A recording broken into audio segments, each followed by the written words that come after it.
Hey guys, tonight we drift back to an ancient world filled with craggy mountaintops, crackling hearths, and the odd thunderbolt casually tossed by a moody sky god. You're lying on a stone floor covered in woven reeds. The smell of olive oil and burnt laurel hangs in the air. Somewhere nearby, a goat bleats with the weariness of someone who knows too much. You stir a little, trying to get comfortable. A storm is brewing, not the loud kind, though. No, this one comes quietly, under cloaks and clouds, behind masks of mist and feathers. You're about to spend the night with Zeus, the god of gods, the beard of beards, and the shapeshifter of all shapeshifters. He's about to become, well, almost everything. You probably won't survive this if you're a mortal character in a Greek myth. But don't worry. Tonight, you're just here to snooze and smirk as the king of Olympus gets very creative in his pursuit of drama and romance. So before you get comfortable, take a moment to like the video and subscribe, but only if you genuinely enjoy what I do here. And tell me, where are you watching from? And what time is it for you? Now dim the lights, maybe turn on a fan for that soft background hum, and let's ease into tonight's journey together. You begin not in Athens or Sparta, but on a rocky island called Crete. The sun's dipped behind the crags, and the sea is whispering something ancient. You're crouched behind a bush, watching a goat nurse a baby, not your average goat. This is Amalthea, the divine nanny goat, famous for two things: her weirdly nutritious milk and the fact that she once broke off one of her horns and turned it into the cornucopia, a snack horn of endless food. We've all wanted one of those. And the baby, that's Zeus, chubby, squirmy, a bit gassy. He's hiding from his dad, Cronus, who has a troubling habit of eating his children. You'd think social services would have stepped in by now. To distract Cronus, the local nymphs make a ton of noise, banging pans, stomping, shouting into the wind, which honestly just sounds like a Friday night in Athens. This clever baby grows up in secret, learning not just how to walk or throw lightning bolts, but how to disappear into things. You follow toddler Zeus as he crouches and reads, testing his first trick, changing shape. He's small enough to become fog, then a mouse. He giggles. A thundercloud bursts overhead. Nearby, a tree turns slightly more suspicious. Historians still argue whether the stories of Zeus's shapeshifting were ancient metaphors, secret religious allegories, or just excuses for myth writers to get extremely weird. But no matter the origin, the theme is clear. Zeus gets around by turning into everything. Fast forward a few Olympian decades. Zeus is grown now, with the kind of chest hair that suggests wisdom and poor impulse control. He's overthrown his father, freed his siblings from digestive prison, and claimed a throne on Mount Olympus that comes with zero HR oversight.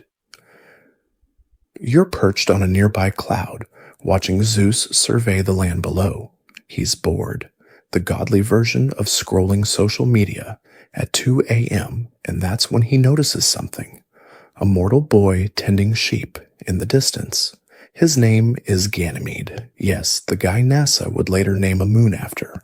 Zeus is intrigued. Ganymede glows with that soft, unbothered energy that only shepherds and indie musicians possess. So what does Zeus do? He turns into an eagle, a massive, majestic, questionably romantic eagle. You watch as feathers sprout from his divine shoulders. There's a cracking sound, probably the joints, and then suddenly he's airborne, a flash of gold in the dusk. Now you're gliding with him.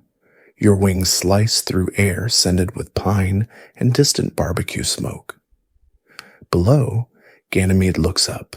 Zeus swoops down, scoops him up gently, and off they go to Olympus, where Ganymede is granted immortality and a lifetime role as cupbearer. Because that's what every teenager dreams of, eternity pouring wine for dramatic sky gods. The odd thing, some scholars think Ganymede's story was actually an ancient parable for star worship, or a symbolic explanation for the Trojan constellation. Others say it was just the ancient Greeks being the ancient Greeks. You drift down beside the discarded eagle feathers. They're warm, they smell like ozone and a little bit of mead. Zeus, now back in human form, is lounging nearby, proud of himself, sipping nectar, and pretending this was a completely normal way to recruit staff. You roll your eyes, gently, sleepily, because this is only the beginning. You're still on that cloud, legs dangling lazily through vapor, watching Zeus twirl a thunderbolt like it's a fidget spinner. He's bored again. And for a Greek god, boredom is a dangerous mood, usually ending in poor decisions, elaborate disguises, and someone turning into a tree. Below, a tower gleams in the sunlight, wreathed in ivy and royal paranoia. It belongs to King Acrisius of Argos, who's doing his best to keep his daughter, Danae, away from literally everyone, including the gods. Why? A prophecy claimed Danae's child would eventually kill him. So, classic dad move. Lock her in a bronze chamber with no doors, just one tiny skylight. Honestly, even Rapunzel would be like, yikes. You float down to peek in through the skylight. Danae sits alone, combing her hair, probably wondering what she did to deserve such an aggressively paranoid parent. Then something flickers. A shimmer. A sparkle. That's not sunshine, it's Zeus. He's decided to visit as a literal golden rain, not a metaphor, not a euphemism, actual glittery precipitation seeping down through the roof and pooling in her lap. Danae looks confused. You're confused somewhere. A philosopher is confused in 4 languages. Zeus, being Zeus, solidifies just enough to charm her. Soft voice, big eyes, smells faintly like cedarwood and wet coins. One thing leads to another, and 9 months later, baby Perseus is born. Yes, the one who eventually slays Medusa, saves Andromeda, and does indeed cause Acrisius' demise via a badly thrown discus. Prophecy fulfilled. Oops. Historians still argue whether the golden rain was symbolic of divine favor, metaphorical fertility, or just ancient poetic nonsense, taken way too literally. Either way, the tale of Zeus's precipitation seduction has endured for millennia, though rarely adapted into weather forecasts. Meanwhile, you're reclining beside Danae's bronze chamber, listening to distant gulls and the soft drip, drip, drip of mythological rainfall. There's something soothing about it if you ignore the God in the rain part. So you imagine trying to explain this to a modern meteorologist. So Zeus evaporated himself into romance? Yes, and also impregnated someone through a ceiling. I see. Back on Olympus, Zeus stretches, cracks his knuckles, and wonders what to become next. He's now got the shape-shifting confidence of someone who's been praised for turning into both weather and bird. This time, his eye falls on a Phoenician princess. Her name, Europa. Europa is gathering flowers near the shore, laughing with friends, her dress fluttering in a breeze that you can't quite trust. The water laps calmly at her feet. You sense Zeus shifting again. His muscles ripple, and suddenly, he's not Zeus anymore. He's a dazzling white bull, not the stompy, angry kind. This bull is elegant, dreamy. Think less raging rodeo, and more farm animal in a fragrance ad. You follow the bull, Zeus, trotting toward Europa. He sniffs the flowers, nuzzles her hand, and Europa, possibly lacking basic stranger danger training, climbs on his back. She probably thinks, it's just a friendly bull. What could possibly go wrong? Spoiler: quite a lot. Zeus immediately charges into the sea, bull legs kicking up foamy surf. Europa clings to his back, the coastline shrinking behind her. You fly overhead, the wind whipping your hair and your skepticism. After a long, splashy journey, they reach Crete. There, Zeus reveals his true form. Europa, understandably, has questions. They have 3 children together, one of whom becomes King Minos. Yes, that Minos, the one with the labyrinth and the Minotaur problem. It all starts here, with one very misleading cow. The bull story is so iconic. Europe is literally named after Europa. Some say the myth was a coded tale of Phoenician colonization or the merging of Mediterranean cultures. Others suggest Zeus's bovine form symbolizes strength, fertility, and the ancient Greek tendency to romanticize absolutely everything, even livestock. You sit on the beach where Europa once landed, the sand warm under your fingers. The sea hums a lullaby of foam and memory. Somewhere in the distance, a bull's hoofprint glows faintly gold, a reminder that even the strangest stories can echo forever. Zeus lounges nearby again, now back in God mode, looking pleased with himself and perhaps a bit smug. You throw a pebble in his general direction. He dodges it without looking. Typical. You blink and Zeus is gone again. Not vanished, just elsewhere. Maybe he's picking a new form, or maybe he's just off somewhere being dramatic. You stretch on your little mythological perch, a cloud that smells faintly of ambrosia and burnt thyme, and wait. It never takes him long. And sure enough, here he comes again, this time coasting over the Peloponnesian hills in a glide of snow-white feathers. You squint, swan. That's right, Zeus is a swan now, long neck, pristine plumage, very lake aesthetic. He even throws in some delicate honking for flair. You're not sure whether to admire or sigh. Below, the Queen of Sparta, Leda, walks through the reeds beside a still lake. It's quiet, the kind of ancient quiet that hums in your teeth. Dragonflies zigzag past, and the water reflects the golden sky in sleepy ripples. Then comes the swan. Zeus glides in, gracefully splashing down near her feet. She kneels. Who wouldn't be curious about a swan this extra? But there's a catch. This bird looks oddly stressed. There's a commotion in the air. Some stories say he pretends to flee from an eagle. Others say he just plays the "oh no, I'm wounded" card. Either way, Zeus Swan ends up in Leda's arms, trembling slightly, eyes too intelligent for a bird. You can't help but think he's done this before. Historians still argue whether this myth is a metaphor for divine fate, political alliances, or just an elaborate bedtime story with avian overtones. Some even think it was part of a now-lost cycle of fertility myths involving seasonal change. Others just raise an eyebrow and move on. Regardless, the result is legendary. Leda goes on to give birth to 2 eggs. Yes, actual eggs. From these hatch Helen and the Dioscuri, Castor and Pollux. Swan genetics, apparently, are wild. You lean against a willow tree near the water's edge, watching the still surface for another ripple, another transformation. The swan has vanished, so has Leda. But one downy white feather drifts through the air and lands in your palm. Moments later, Zeus is back on Olympus, towel drying his feathers and chuckling to himself.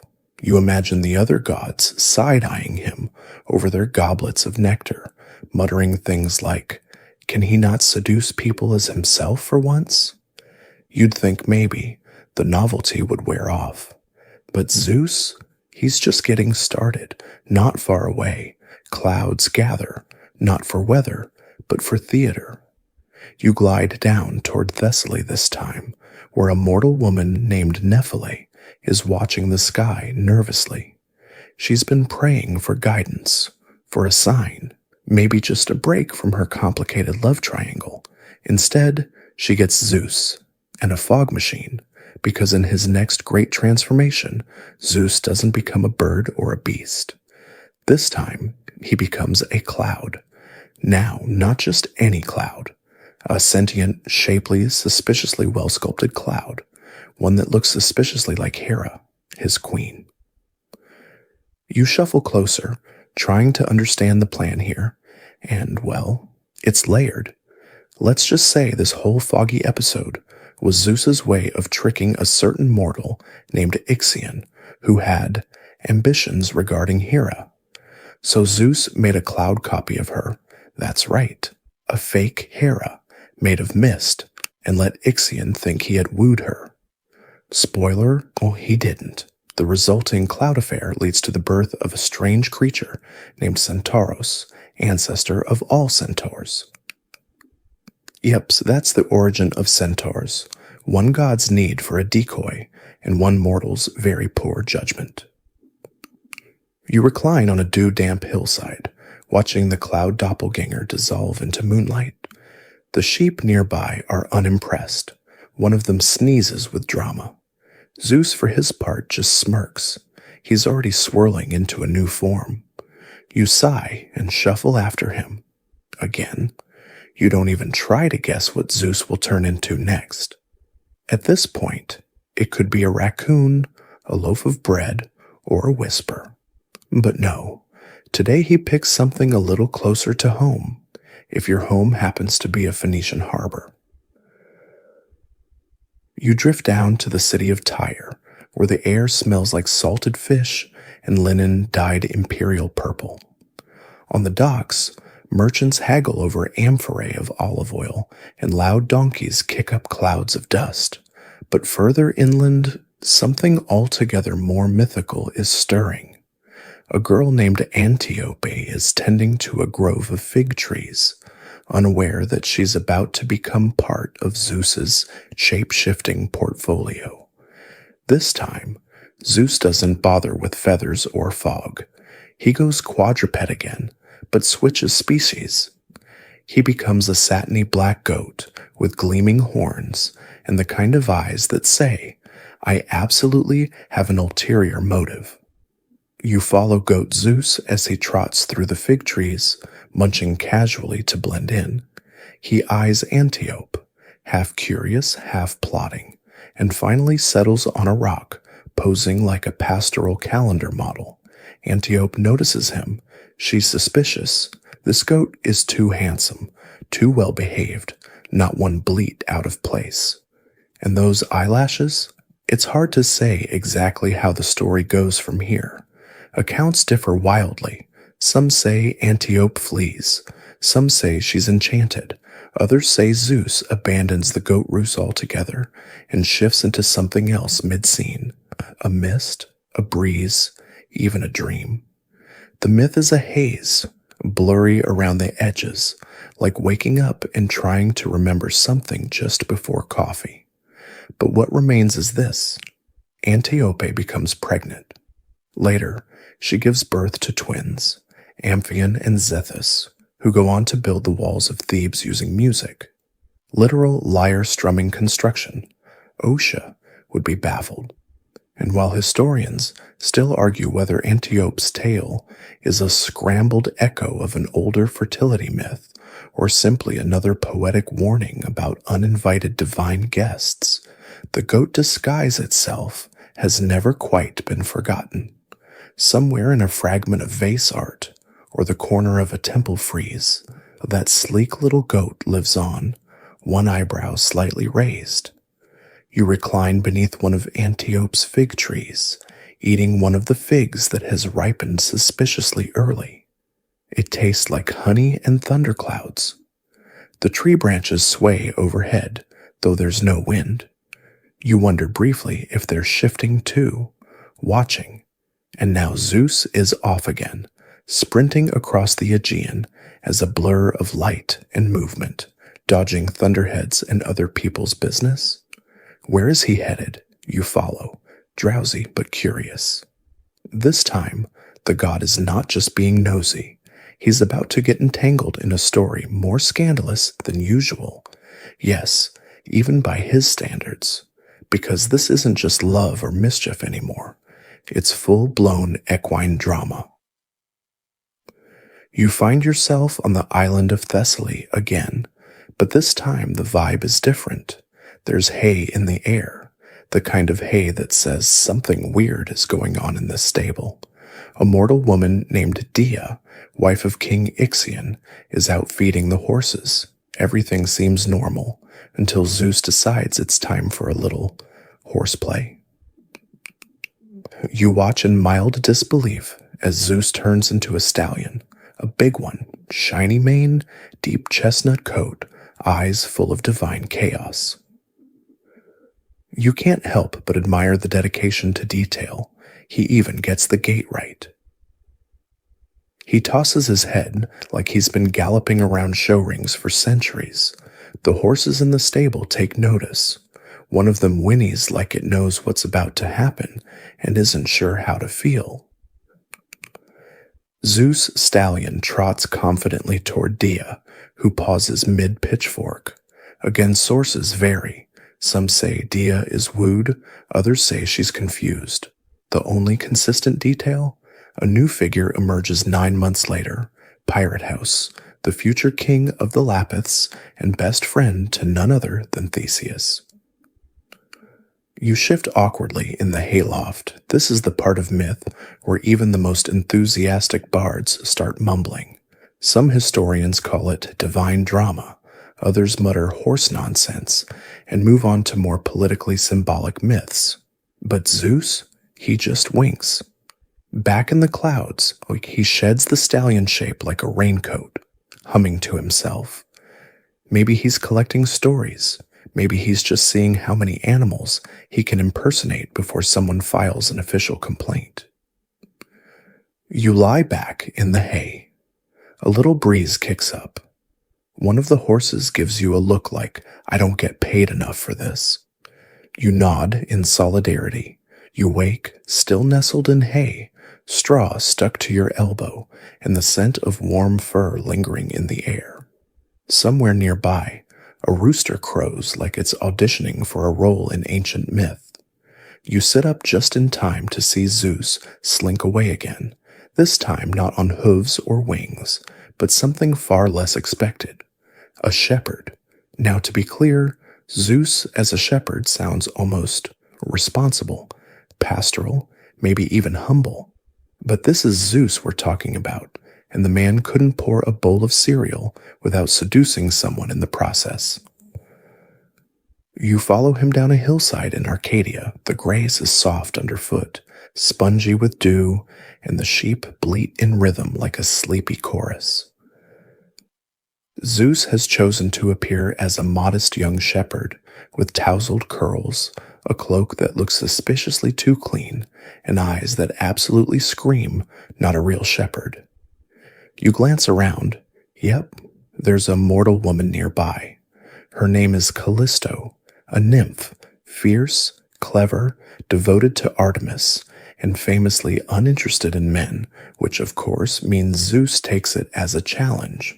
He adjusts his shepherd's crook, practices a forlorn look in the reflection of a puddle, and sets off toward her. But here's the trick.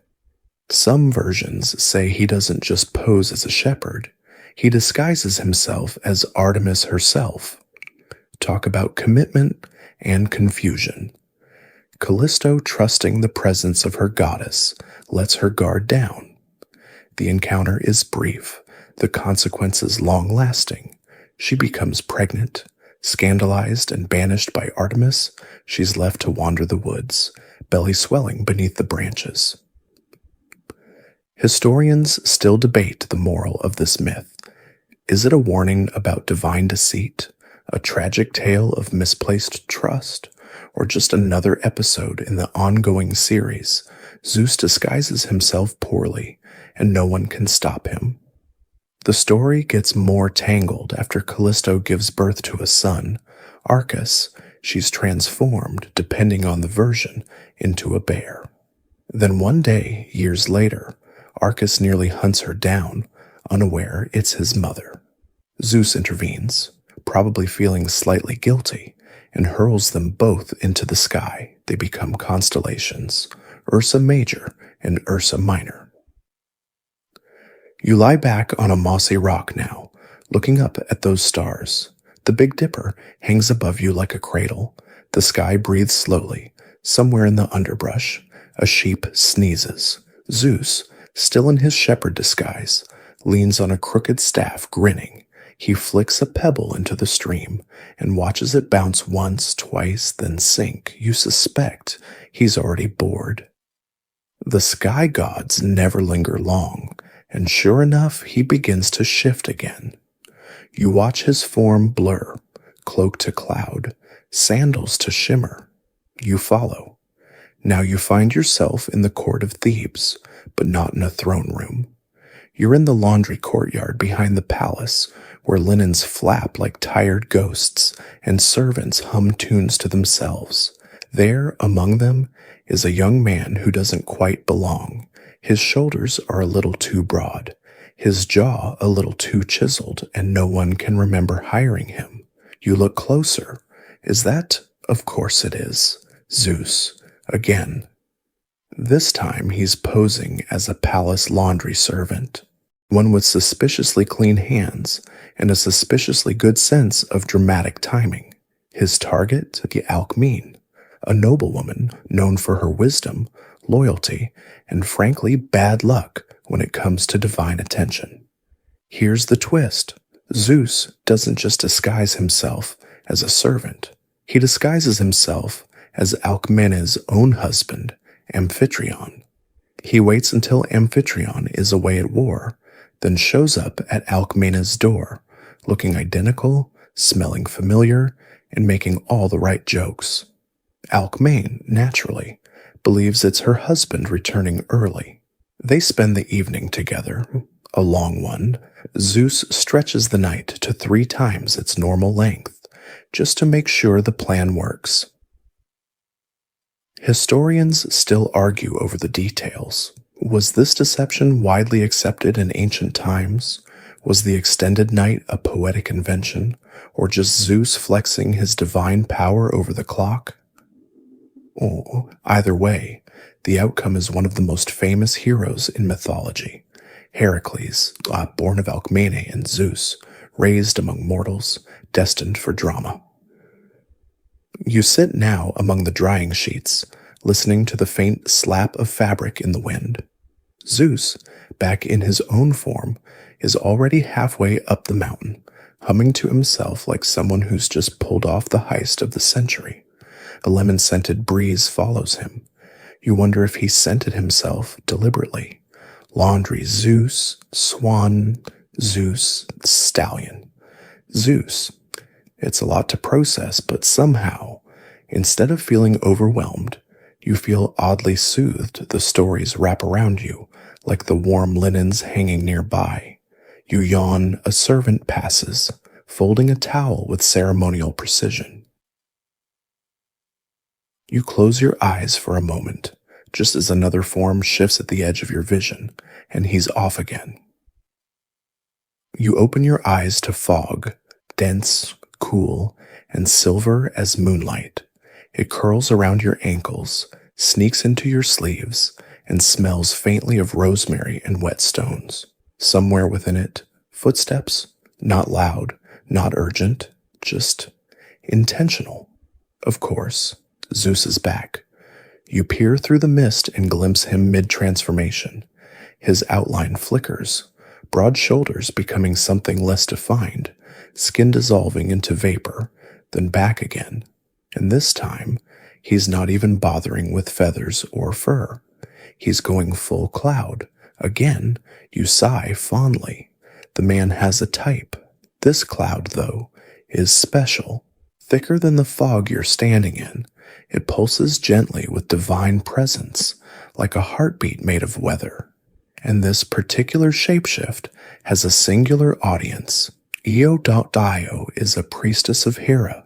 Yes, that Hera, and a woman known for her beauty, devotion, and general unluckiness in the getting noticed by Zeus department, which, as we've already established, is not the department you want attention from. You creep closer, not to spy. Okay, maybe a little, but mostly to observe this latest disguise. Zeus, as a cloud, swirls around Io, enveloping her like a mythological duvet. You imagine she probably thinks it's just an oddly romantic weather pattern. Maybe she even finds it calming. Spoiler, it's not, and it doesn't end well.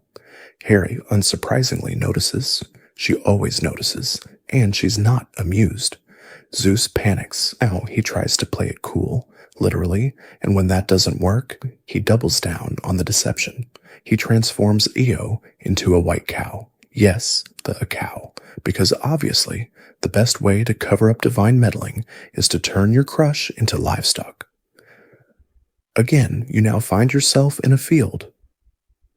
Io cow is grazing nervously. Zeus, presumably sulking in the background, watches as Hera pretends to be charmed by the cow and says, "Oh, how lovely. What a precious animal. Mind if I keep her?" And Zeus, caught, mutters something about, "Sure, fine, take the cow." You can almost hear the thunderclap of his eye roll. Io's troubles are far from over. Hera assigns a 100-eyed guard, Argus, to keep watch over her. Zeus, still determined to fix things, sends Hermes to distract Argus with music and stories, basically inventing the world's first bedtime podcast. When Argus finally sleeps, Hermes, ends the guard duty permanently. Io escapes, but not for long. She wanders the earth, still in cow form, tormented by a biting fly sent by Hera. You follow her along rivers, across seas, through valleys. Eventually, after many hoof-blistering miles, Zeus finally turns her back into a woman. Historians still argue whether Io's story is a coded tale of ancient political exile, a metaphor for moon goddess worship, or simply a moral fable with a suspicious number of cows. What's certain is her path, long and meandering, gives us the name for the Bosphorus Strait, or Cow's Passage. You sit by the shore now, your feet dangling in cool water, watching as Io, restored at last, fades from view. Above you, the clouds begin to shift again, playfully, restlessly. Zeus, ever the shapeshifter, never stays still for long. Back up on Mount Olympus, he twirls a lightning bolt between his fingers, bored again. And you, sleepy, amused, faintly covered in fog and cow-scented breeze, wonder what form he'll take next. Then you hear it, a buzzing, a flicker, a glow, and suddenly you're in the forest, where fireflies light up the underbrush, and one of them is acting strangely, too bright, too steady. You squint. It's Zeus again, this time as a firefly. Why? Who knows? Maybe he just wanted to go unnoticed for once. Maybe he thought it would be poetic.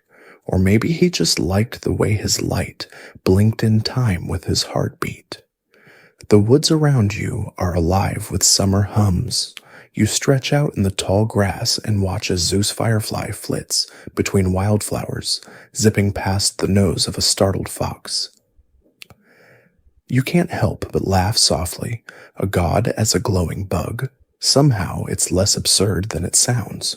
You rest your head on your arm. Fireflies blink above like low-hanging stars.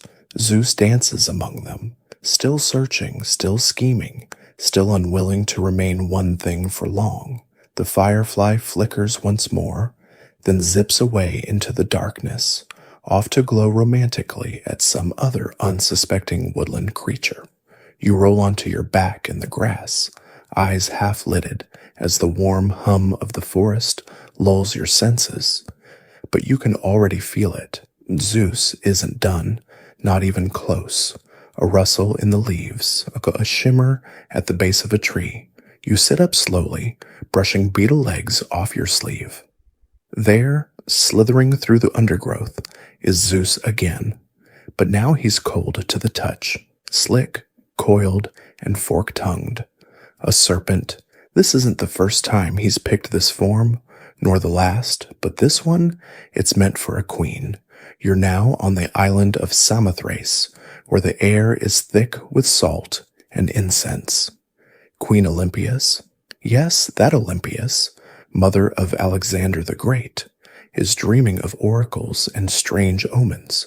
She prays to the gods.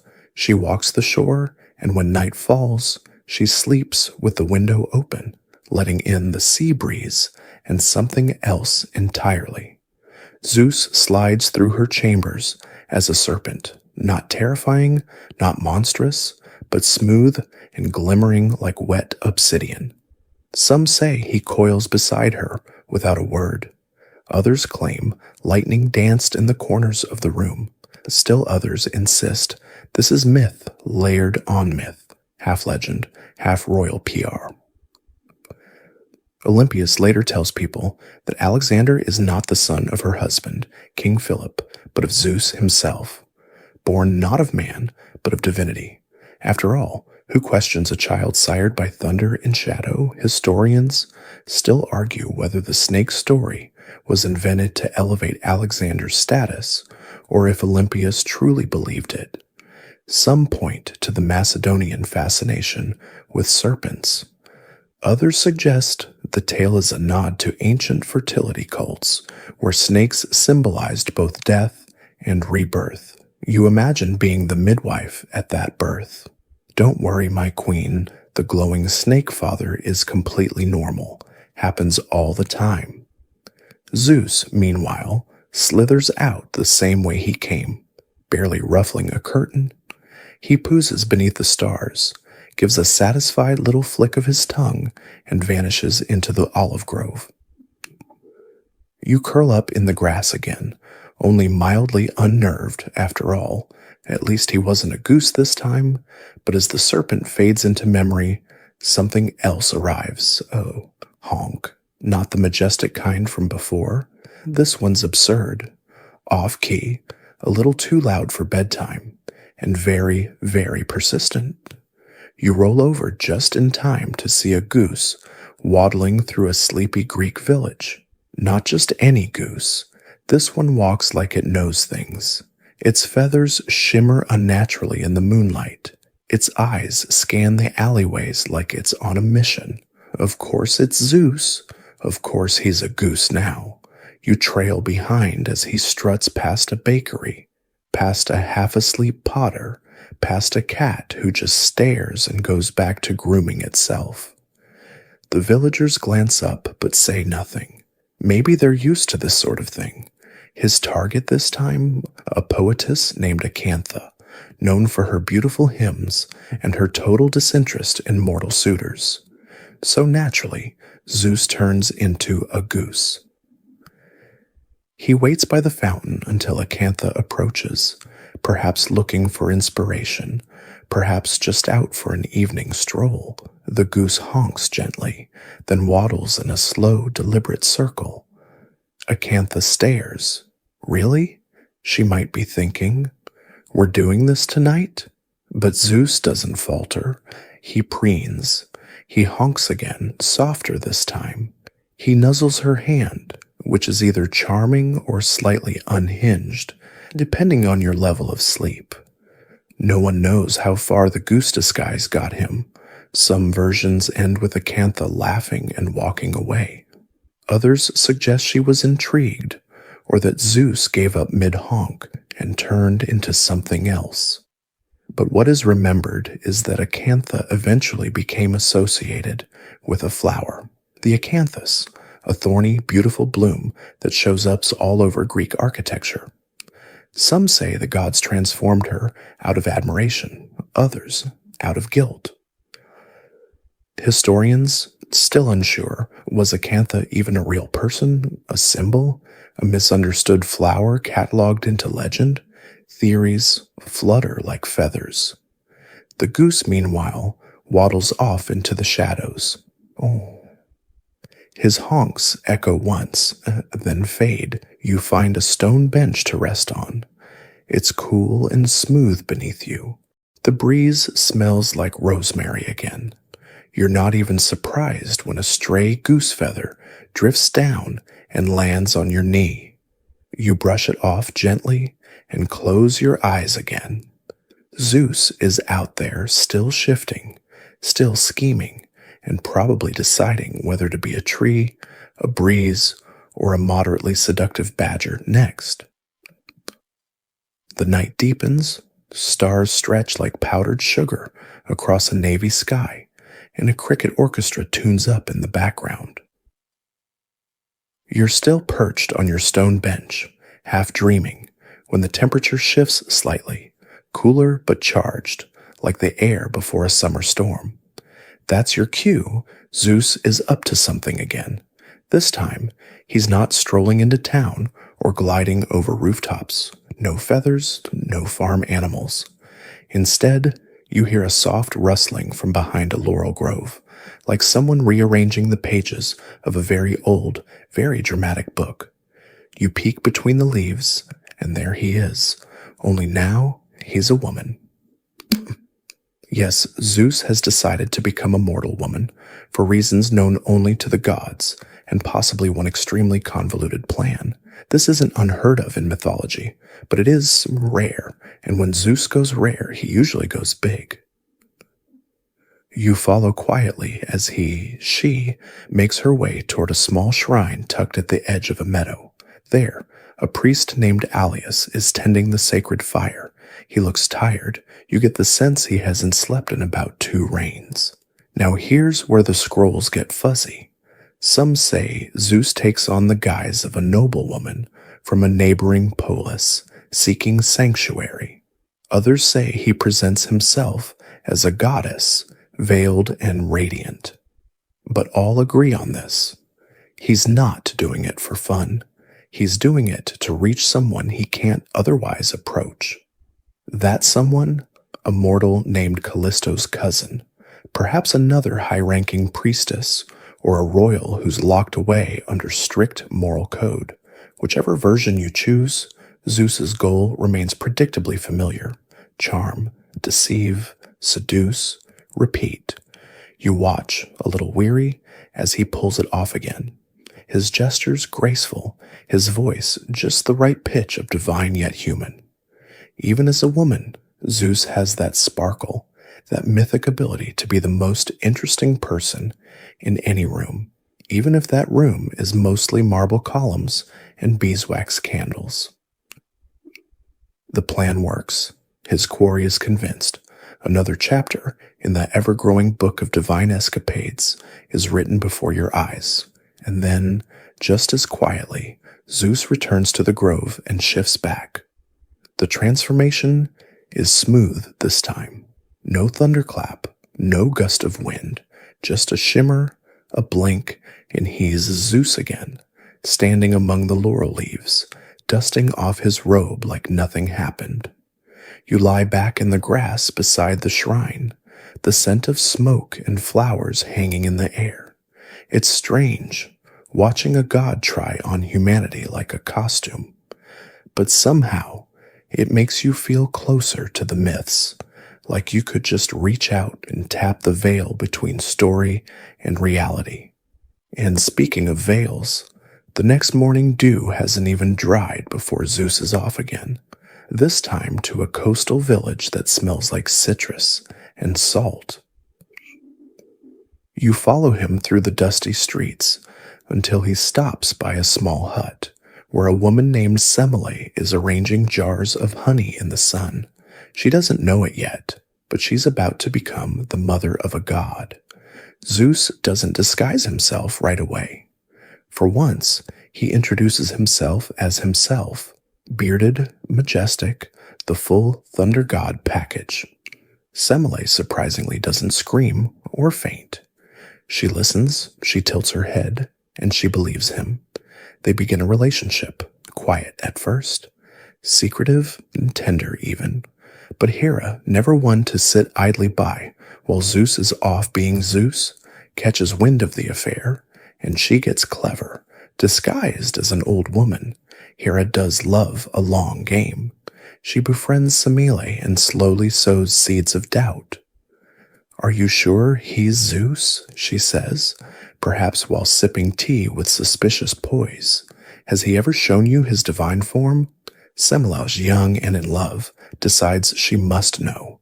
And so, one fateful evening, she asks Zeus for a favor. He promises, as gods do, anything.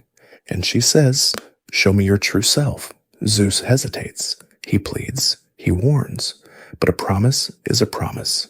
When he finally reveals his full godly form, lightning, fire, celestial glory, it's too much.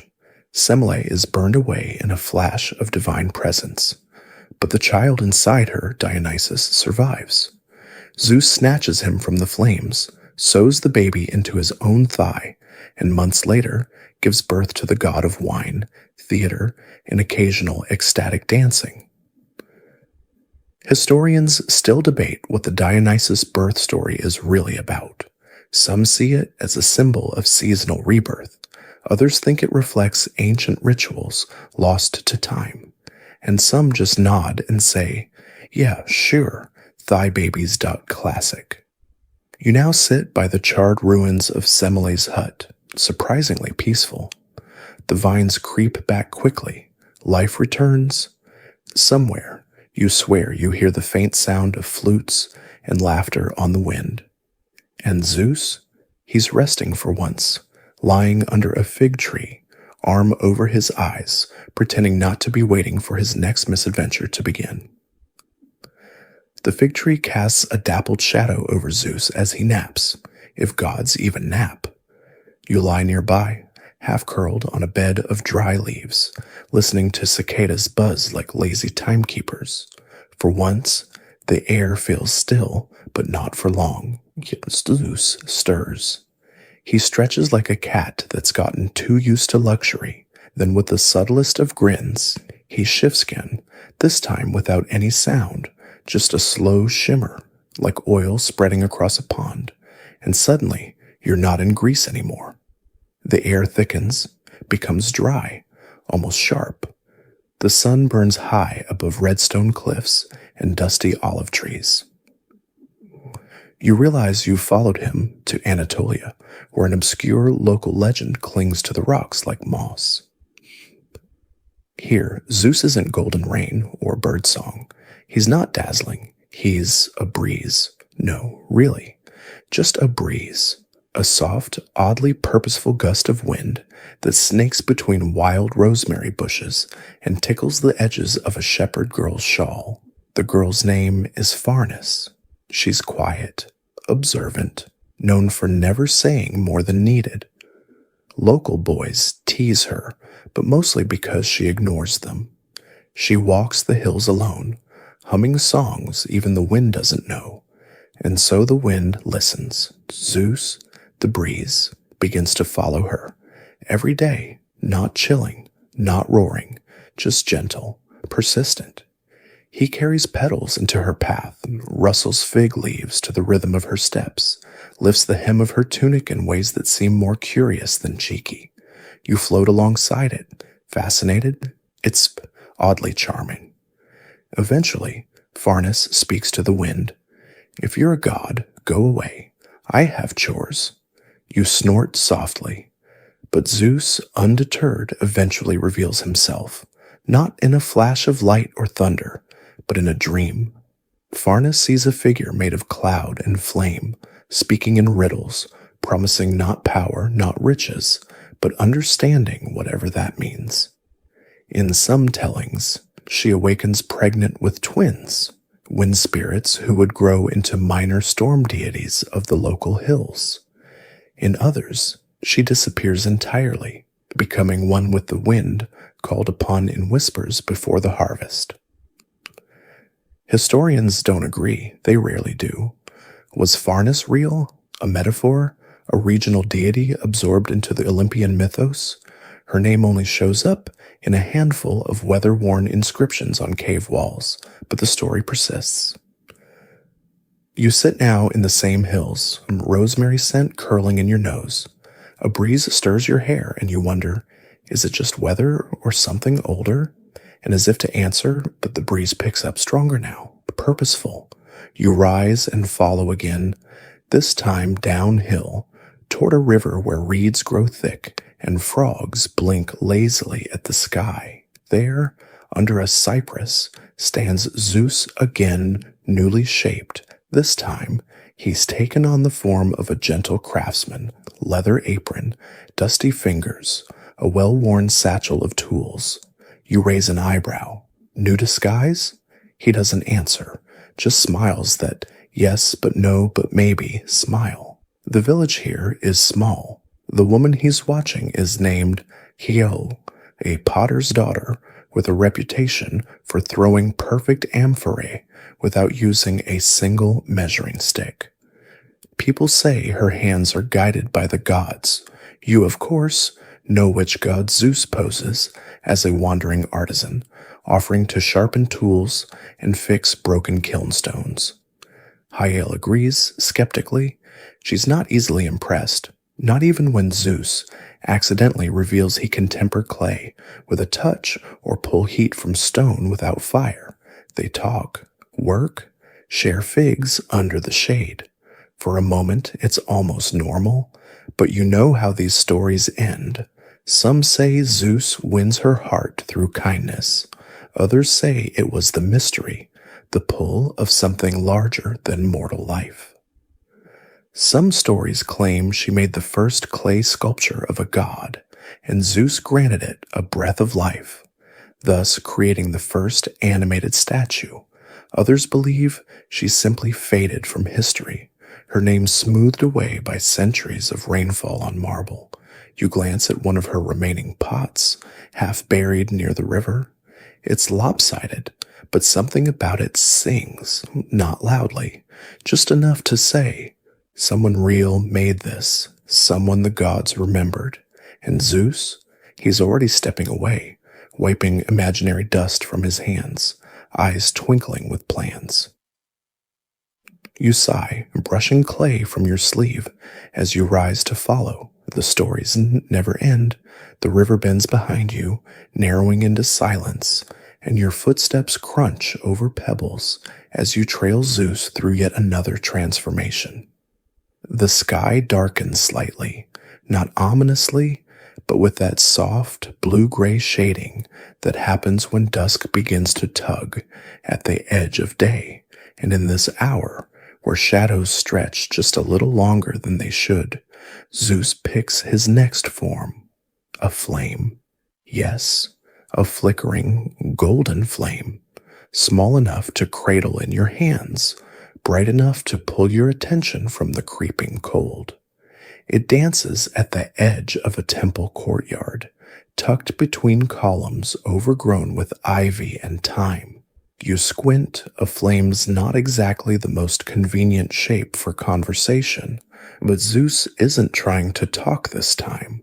He's trying to be seen, just not recognized. You step into the courtyard of this worn, half-forgotten sanctuary and spot a figure kneeling at the altar. She's cloaked in white, her face hidden beneath layers of linen. Her name is Lysithea, a sacred attendant of Hestia. That means she's sworn to remain pure, devoted only to the flame. And ironically, that's exactly what Zeus has become. You roll your eyes. The irony isn't lost on you. Lysithea notices the flame. It's not on the altar where it should be, but further off, nestled in the stones near the wildflowers. Curious, she rises and steps toward it. As she gets closer, the flame flickers in a way that almost seems to beckon.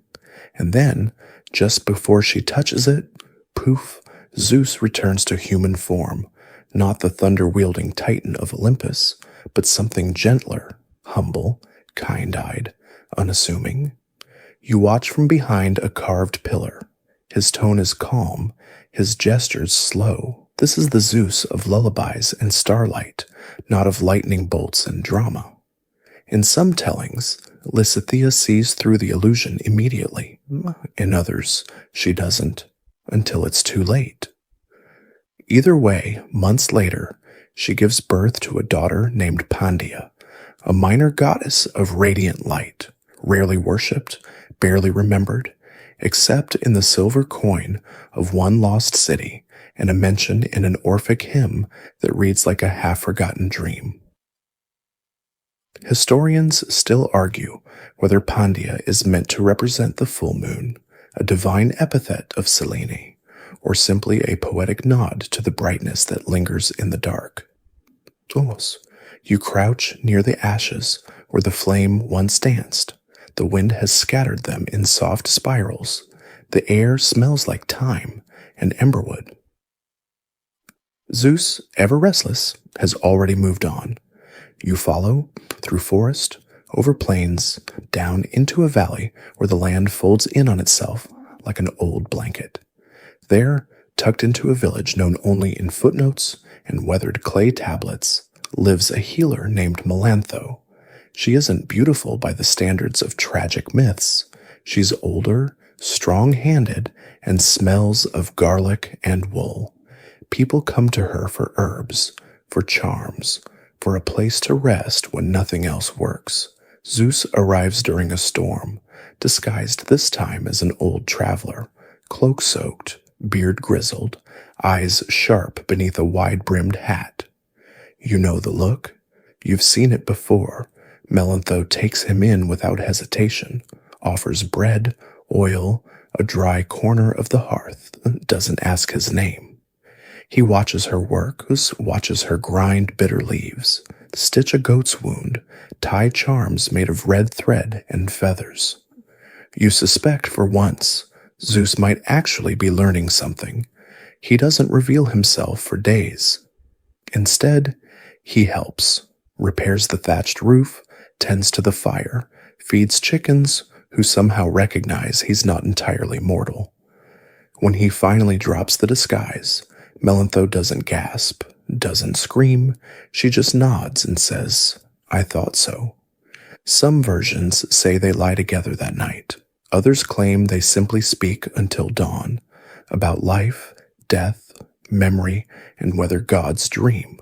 She becomes pregnant, but unlike most of Zeus's mortal partners, she doesn't die, flee, or fade. She simply raises her daughter in quiet strength. The child, whose name is Euthenia, later becomes associated with prosperity, not the gaudy kind, but the comfort of enough food, warm socks, a roof that doesn't leak. Historians rarely mention Melantho, no cult statues, no temples, but you notice her name carved into the frame of a single loom in a museum half a continent away. You now rest on a stool near her hearth. The storm has passed. The fire pops softly. Zeus sits beside you, for once, quiet. For a moment, he looks less like a god and more like a man who's been many things. Swan, breeze, firefly, flame, and has, maybe, finally remembered what it's like to just be still. The hearth flickers low, casting warm shadows that shift lazily across the walls. Zeus leans back on his elbows, one leg crossed casually over the other, looking unusually content. Maybe the thunder god enjoys his quieter moments. Maybe he's just thinking about his next shape. And sure enough, just as your eyes begin to close, he's off again. You follow, half dreaming now as he strolls out the door and into the rising mist. This time he doesn't shimmer or shrink or dissolve into wind. No, this time he fades right into the sea. You blink and find yourself near the shore, toes buried in cold sand, waves lapping gently with the rhythm of deep sleep. The air smells like salt and old myths. And then you see him, Zeus, transformed once more, this time into a dolphin. Yes, a dolphin. He leaps through the surf, silver blue and impossibly graceful, spinning once midair just for flair. You roll your eyes fondly. The god does love a bit of theater. This story doesn't come from Athens or Thebes, or even the grand slopes of Olympus. It comes from the distant Cyclades, where fishermen tell tales of the dolphin that wasn't a dolphin, who swam alongside boats in the moonlight and nudged ships away from hidden rocks. Some say he was looking for Amphitrite, the sea goddess he once courted, and failed to win. Others say he was watching over a mortal sailor named Narration, who dove each morning to untangle nets and sang to the sea as though it might sing back. Zeus, in dolphin form, would appear only when she sang. He'd circle below her gently, never rising too close, just listening. One night, when a storm split the sky and capsized a dozen fishing vessels, Narine's boat remained untouched. Some were found the next morning, bone dry and nestled between two jagged rocks, as if placed there by invisible hands or fins. Some villagers say the dolphin carried her to shore on his back. Others claim she vanished beneath the waves and became a nymph herself, joining the hidden realms of the sea. Historians chalk this up to poetic exaggeration. Local lore, they write in footnotes, possibly symbolic of seasonal tides or fertility cycles. But a few scholars linger on a faded vase shard stored in a museum basement, an image of a girl standing on a dolphin, arms wide, hair tangled with seaweed and stars. You sit on a smooth, flat rock now, watching the sea foam roll toward your feet. In the distance, a fin rises, cuts a long arc, and disappears. Zeus, always watching, always swimming ahead of consequence. But even sea gods need a moment to dry off. You blink, and now he's walking up the beach again, dripping slightly, barefoot and grinning, as though he's just remembered his next appointment. He turns inland, and you follow. The land rises gently. Grassy fields melt into forest, then into hills of soft, honey-colored stone. Here the god takes a new shape, not an animal, not a breeze, not an elegant trickster. This time, he becomes a teacher. You step into a modest outdoor courtyard, filled with the soft murmur of students reciting verses, clay tablets, charcoal ink. One boy drops his stylus and pretends not to care. Another is daydreaming about olives. At the head of this gentle chaos is Zeus, cloaked not in lightning but in linen, bearded and serene. He reads from a scroll, voice calm, hands steady. You recognize the cadence. It's the kind of voice that teaches not just words, but memory itself. His audience includes a young girl named Danae. Now, Danae's story is far more famous than most. Daughter of King Acrisius, locked in a bronze tower because of a prophecy. Her father had heard she would bear a son who would one day kill him. Naturally, he responded with the age-old parental strategy: imprison the child. But Danae, as you now see, was no passive prisoner. In some versions, she had access to books. That's in others, music. But always, she had the sky. And the sky, well, the sky had Zeus. You glance upward just in time to see the next part of the story. A glimmer, a shimmer, and then, yes, it's happening again.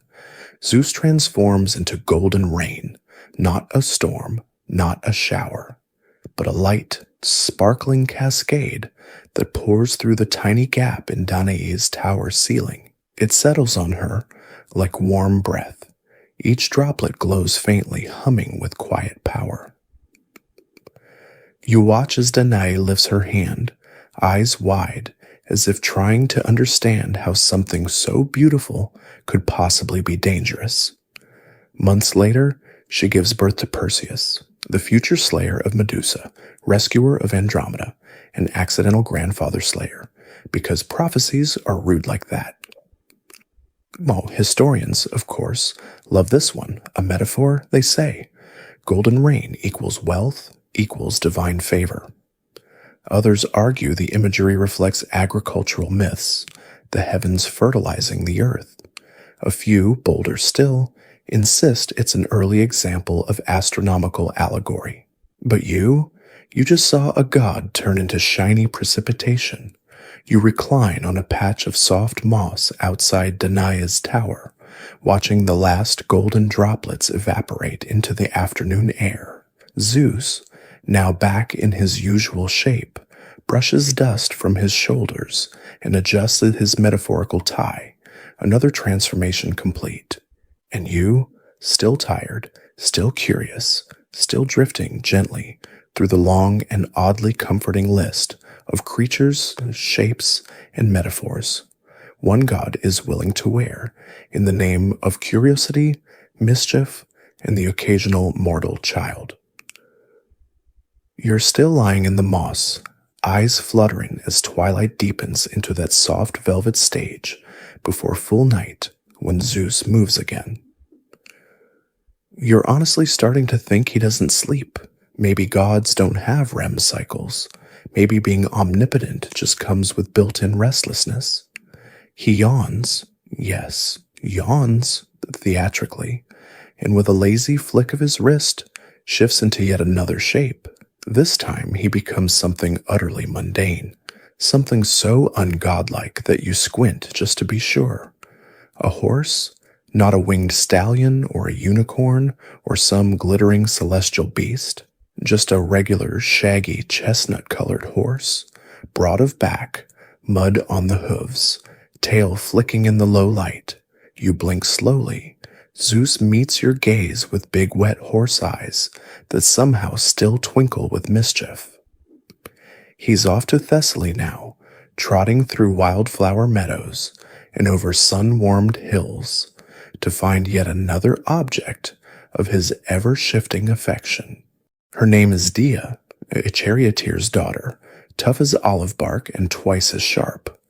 She's known for her unflinching gaze and the ability to fix a broken axle in complete silence.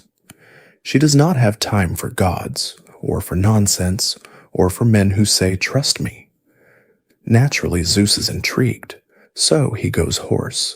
The story says Dia was tending her family's stables when she found the unfamiliar stallion tied near the well, calm, dignified, almost too still. She brushed his coat, fed him a figs, named him Scaron after a desert wind. They bonded, as one does with mysterious, god-possessed horses.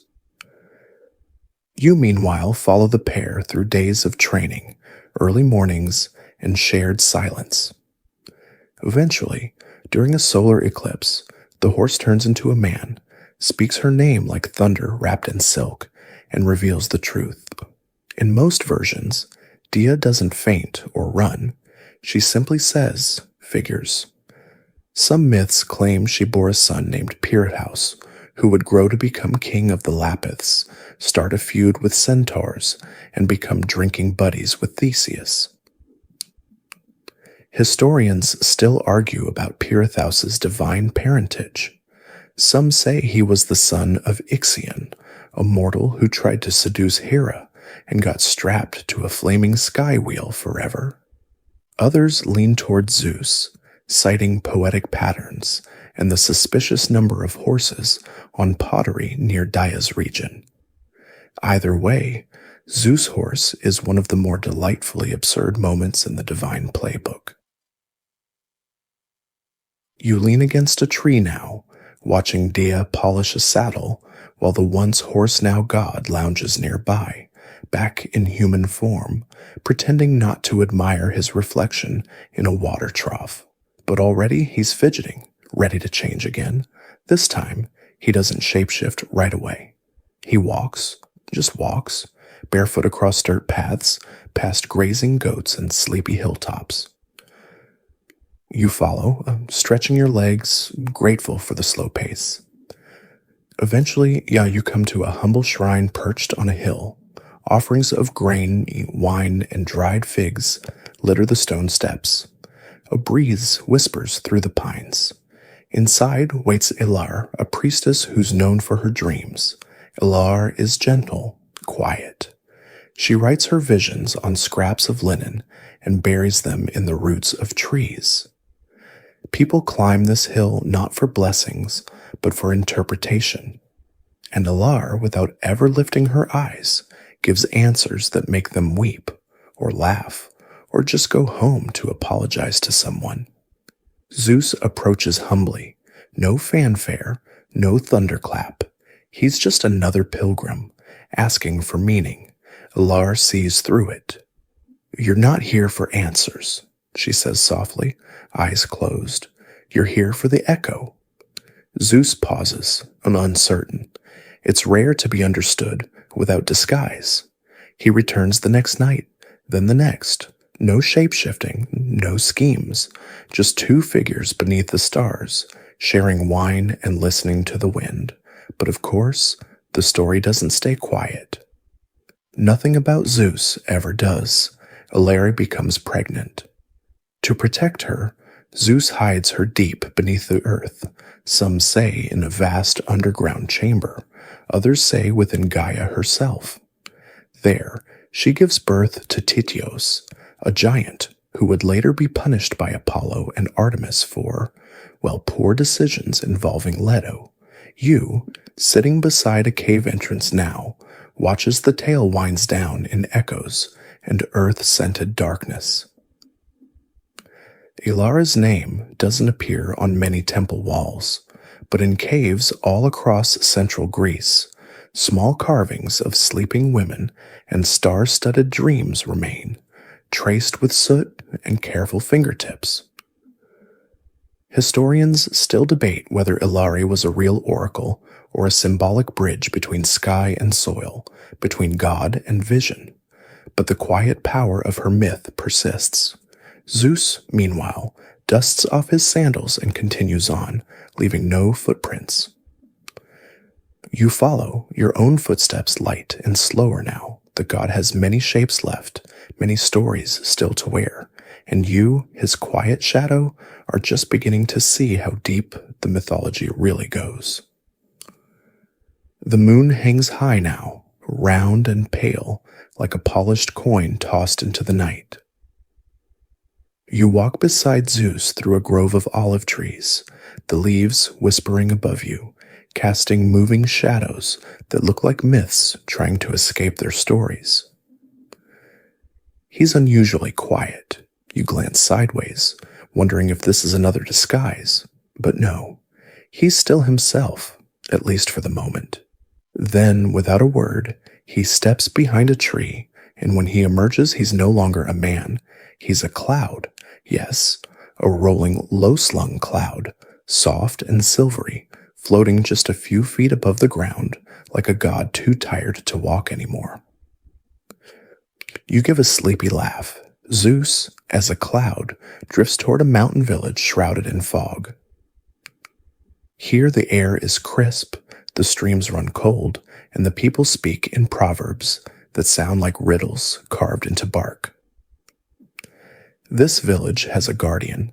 Her name is Nephil. It means cloud, which is either a coincidence or Zeus being uncharacteristically poetic. She's a shepherdess, a weather watcher, a quiet force who tends to both sheep and silence. She's not like the others. She was shaped by the gods, some say by Zeus himself, sculpted from mist to calm the heart of a restless king. Others argue she was mortal first, and only later became myth. But tonight, as the cloud Zeus floats closer, she stops what she's doing, rests her hand on a wooden staff, and says without looking, "That better not be you again." You chuckle under your breath. So does the cloud. In a puff of air, Zeus reforms beside her, full of charm and sheepish grace. They talk, walk the slopes, share honeyed goat's milk and stories of sky and soil. There's no seduction here, just companionship, a rare pause in the long scroll of pursuit and spectacle. Yet even this calm turns into legacy. From their time together comes Phryxus and Helle, twins fated for a tangled tale involving a golden ram, jealous stepmothers, and the origin of the Hellespont. You sit now on a slope above the village, listening to the bleats of distant sheep and watching two stars twinkle low on the horizon. Ooh, Zeus leans against a tree trunk beside you, arms crossed, just a little proud of himself. Historians still disagree whether Nephele was a goddess, a mortal, or a symbol of divine weather. Some say she embodies the unpredictable nature of fate. Others suggest she's a story invented to explain the shimmering clouds that cling to mountaintops at dawn. You just know that if a cloud ever offers you warm milk, you'll be suspicious, but Zeus is already on the move again. This time, you trail him westward toward the rolling hills of Arcadia, where deer pick their way through shadowed glades and dryads whisper secrets to roots. The air here is thinner, quieter, like the gods left long ago and only left behind their footprints. Zeus shifts again, this time not into beast or breeze, but into a song. It starts as a hum, low, tuneful, echoing between trees, then grows. Notes curl through the branches like mist. You feel it in your chest before you hear it with your ears. The melody winds toward a woman kneeling near a stream. Her name is Tejet. She's one of the Pleiades, a daughter of Atlas, and known for her wild devotion to Artemis, a huntress, a runner, a voice like flint striking stone. She hears the song and freezes, not out of fear but memory, as if it calls to something older than thought. Zeus, in musical form, draws near, not in pursuit but in offering, yet Teget, sensing danger behind the beauty, flees. She runs, through brambles, over roots, across waterfalls. You follow, breathless, barely keeping up. Some say Artemis hides her in the stars, placing her in the sky as one of the seven sisters. Others say Zeus catches her, and that she bears a son, Lacedaemon, the future founder of Sparta. Either way, she vanishes, the song fades. You sit at the stream's edge, watching minnows flicker beneath the surface. Overhead, the constellation glows faintly, each star a whisper of myth, a point of light where a story refused to end quietly. Historians still argue whether the tale of Teget is one of escape or transformation. Some believe it's a coded reference to migration patterns or ancient cults tied to Artemis. Others just admire the way the stars seem to shimmer more when her name is spoken. Zeus, back in his usual form now, sits beside you and gently skips a stone across the stream. It hops 5 times before sinking. Not bad. You lean back on your elbows. The crickets are louder now. The wind smells of moss and thyme. And the god beside you, already humming a new tune under his breath, soft as the first ripple of an idea.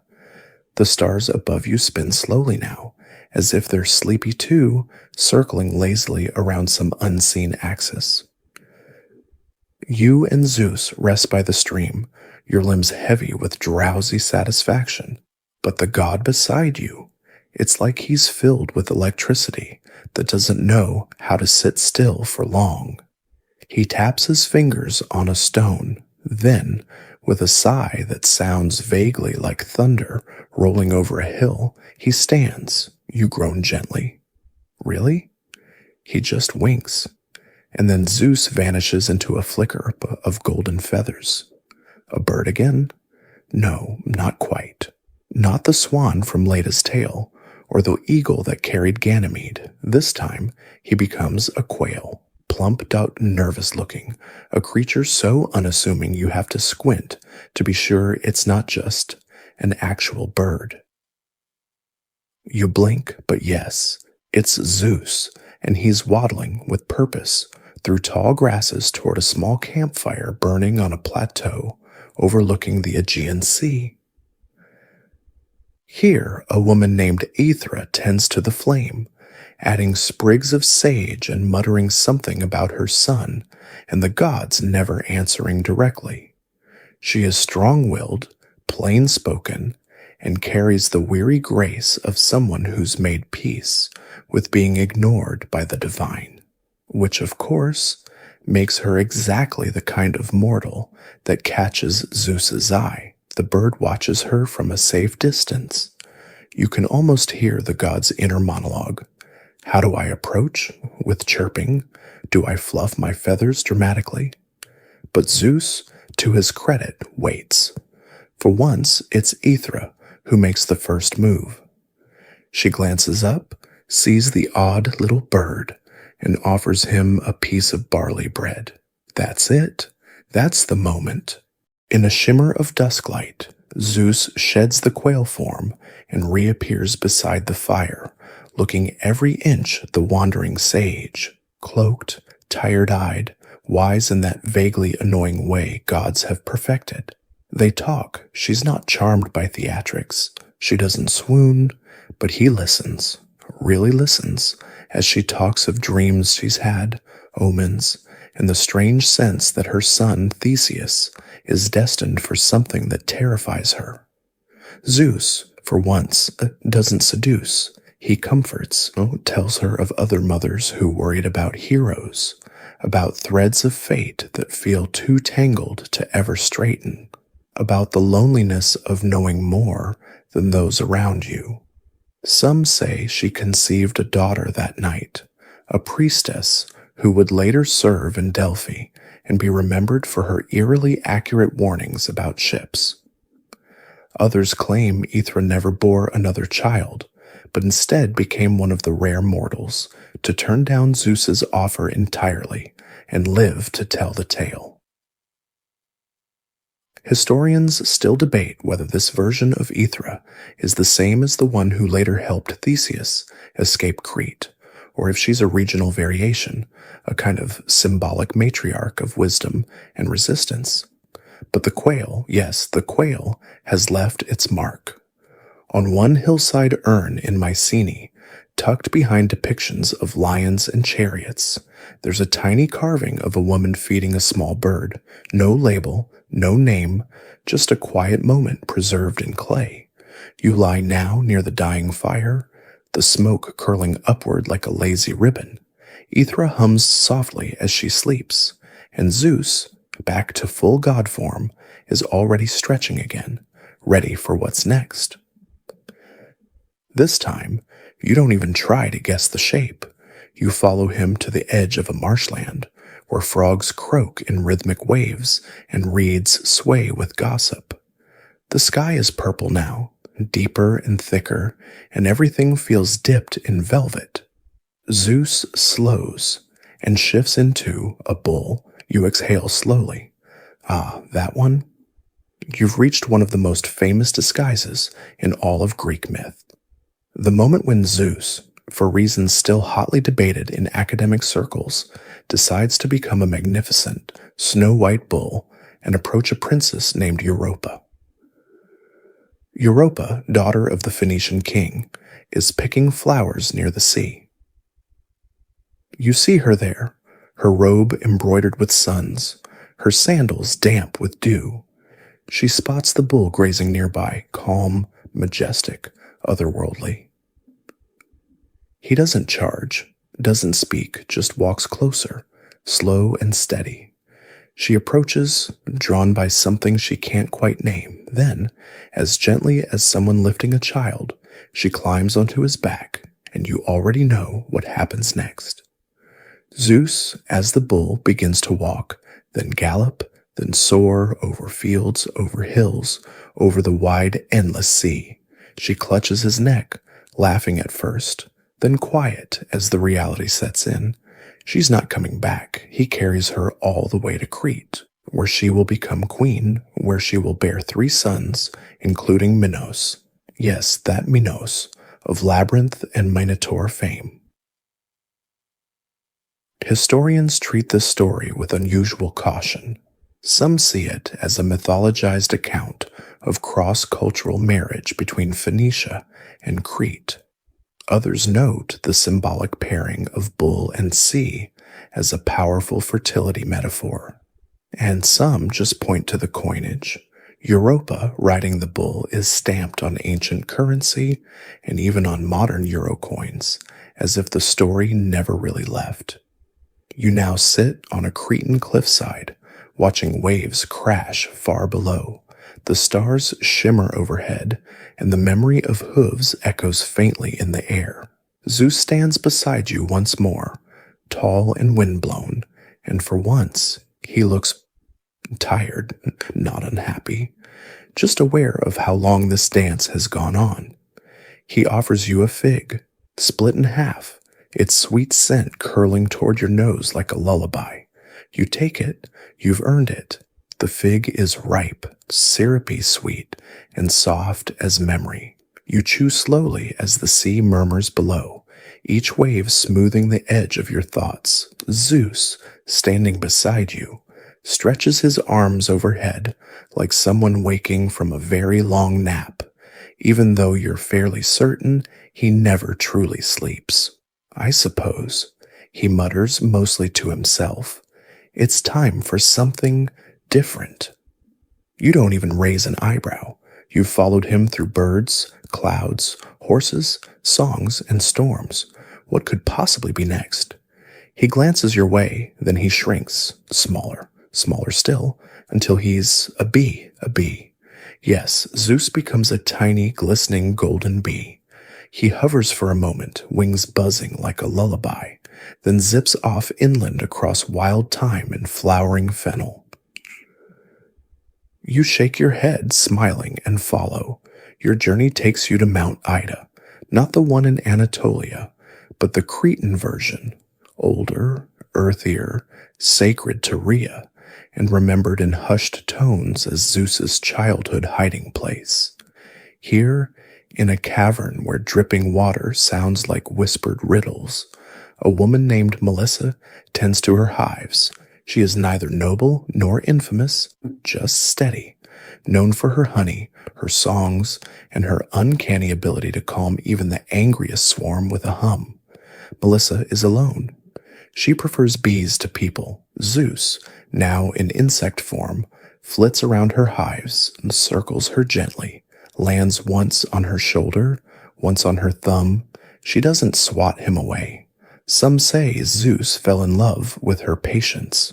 Others say he was drawn to her because she reminded him of Amalthea, the goat who nursed him in his infancy.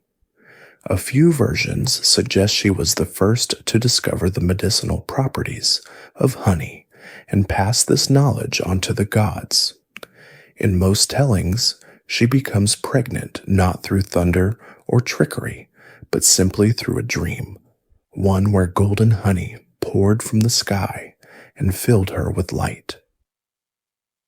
Her child, said to be a minor daemon of prophecy and sweetness, was worshipped briefly in a handful of mountain villages before vanishing from record. Historians debate whether Melissa was real or just a personification of the nurturing power of nature. Her name, after all, literally means bee.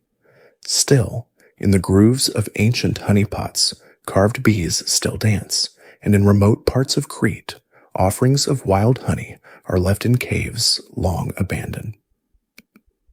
You now crouch beside one of her hives. The scent is heady, sun-warmed wax, thyme, crushed flowers. A bee buzzes past your ear, and you wonder, Zeus, now fully restored to his towering god self, stands at the mouth of the cave, watching you with something that looks like nostalgia. He doesn't speak, just turns and leads you deeper into the landscape. This time, he doesn't change shape right away. He walks barefoot along a forest path, whistling. The tune is simple, but it pulls the birds in close, and the leaves seem to lean in, listening. Eventually, you reach a lakeside glade where mist drifts low and lazy over the water. Here waits Callisto. She is strong. She is tired. She is angry. A follower of Artemis. She has sworn off the company of men. Zeus knows this, and yet you brace yourself.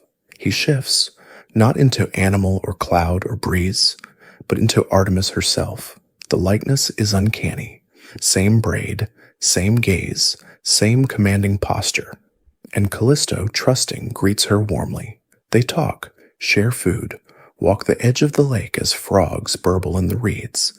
Then, as the moon rises, the disguise slips. Callisto recoils. In some versions, she flees into the forest, weeping.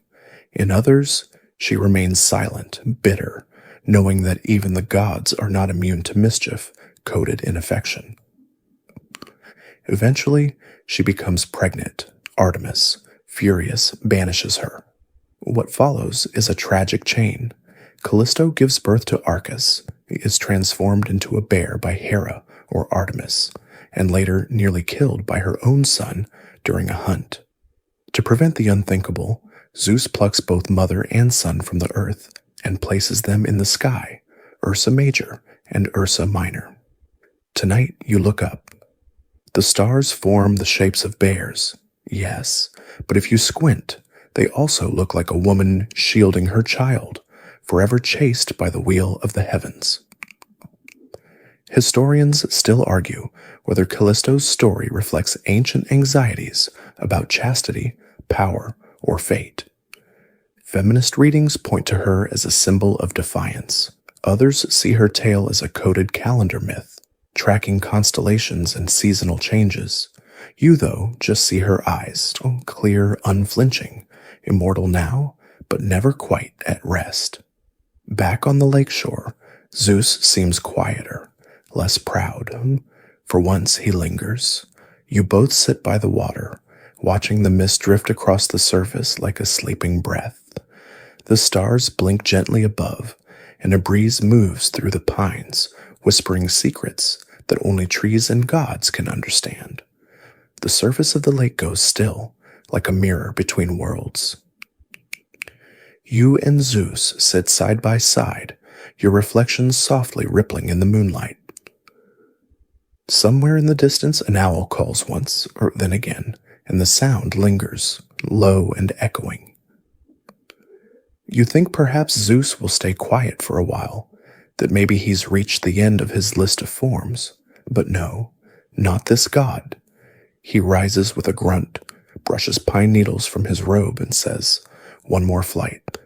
And with that, his body stretches, elongates, softens at the edges, and becomes mist. Not fog, not a cloud this time, mist, pale, shifting, almost not there. He drifts across the lake's surface like a secret too heavy to say aloud. You follow as best you can, stepping on moss, careful not to break the moment. The mist winds into the valley and curls up the slopes of a mountain sacred to the Muses, Mount Helicon, where words and music and madness all spill from the same spring. And waiting there, in the shadow of marble ruins and clusters of poppies, is Mnemosyne, Memory herself, one of the Titans, mother of the Muses, keeper of what was a Euphrates. Even Zeus slows in her presence. The mist halts and folds inward, thickens, then gently reforms into the god you know, though now he looks younger, more thoughtful, maybe even nervous, because this isn't seduction. This is something older, something sacred. Mnemosyne is seated on a flat rock, her fingers tracing patterns into the dust. She doesn't look up. She doesn't need to. She knows he's come. He sits beside her, not close, not yet. They talk. You strain to hear, but the words are soft, laced with names of people long gone, cities that crumbled before language was written, lullabies sung before history began. Some say this was the only time Zeus let go of power and pride, that he listened more than he spoke, that for 9 nights they lay together, not in passion, but in communion. From that union came the 9 muses, Calliope, Clio, Erato, Euterpe, Melpomene, Polyhymnia, Terpsichore, Thalia, and Urania. Not warriors, not rulers, but inspiration incarnate, the children of memory and might. of listening and longing. You sit on a stone ledge just below them, watching the stars tangle in the muses' names. There's something about the air here, thicker with thought, thinner with ego. It's easy to see why the poets came, why even Zeus stayed. Historians whisper about Mnemosyne, though rarely loudly. She doesn't demand temples, she doesn't throw thunderbolts, but without her, there would be no myths to remember, no songs, no stories to fall asleep to. And yet, when people speak of Zeus's transformations, they often forget this one, the form he took to be with her, himself, just himself. No wings, no rain, no tricks, just the god, and stripped down to memory and intention. The night stretches on. You hear distant music, soft flutes, the hush of reed instruments, laughter that sounds like waves receding over sand. Zeus stands, so does Mnemosyne. They nod once, no words, and she turns into light, just light. He watches her go, and then he sighs. You walk with him down the mountain. He says nothing, and neither do you. The wind carries the scent of ink and parchment and jasmine. At the foot of the slope, he pauses and looks up at the stars again. You follow his gaze. There, above you, the constellations pulse like a heartbeat. Ursa Major, Taurus, the seven sisters, echoes of all his transformations, scattered across the sky like breadcrumbs leading home. You lie on your back in the grass. Zeus sits beside you, his knees drawn to his chest, like someone trying to shrink just enough to remember what it feels like to be human.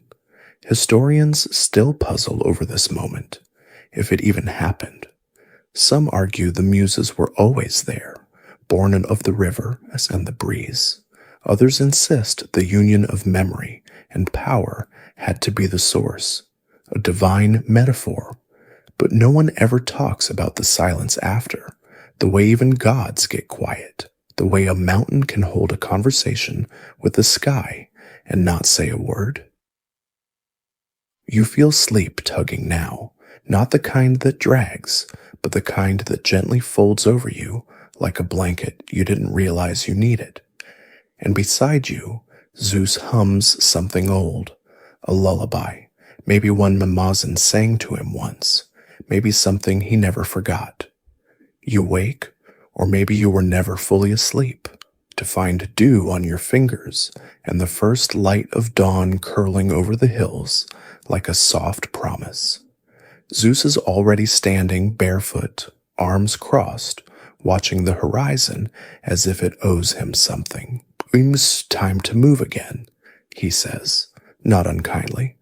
And before your bones can protest, he changes, this time into something unexpected. He becomes a mirror, polished bronze, round and gleaming, just slightly tarnished with age. No face, no limbs, just a simple reflective surface catching the new morning light. You approach carefully, unsure. The mirror doesn't speak, but as you look into it, you don't see your own reflection. You see Io. Her story lives inside this mirror, unfolding in silvery scenes like ripples on water. Io was a priestess of Hera, dutiful, loyal, beautiful in a way that got the wrong kind of attention. Zeus noticed her, of course. He always did. But he approached her with caution this time, in small visits disguised as drifting fog or a voice on the breeze. Io resisted, but Zeus insisted. And when Hera grew suspicious, Zeus panicked, his favorite reflex, and turned Io into a snow-white cow to hide her. Yes, a cow.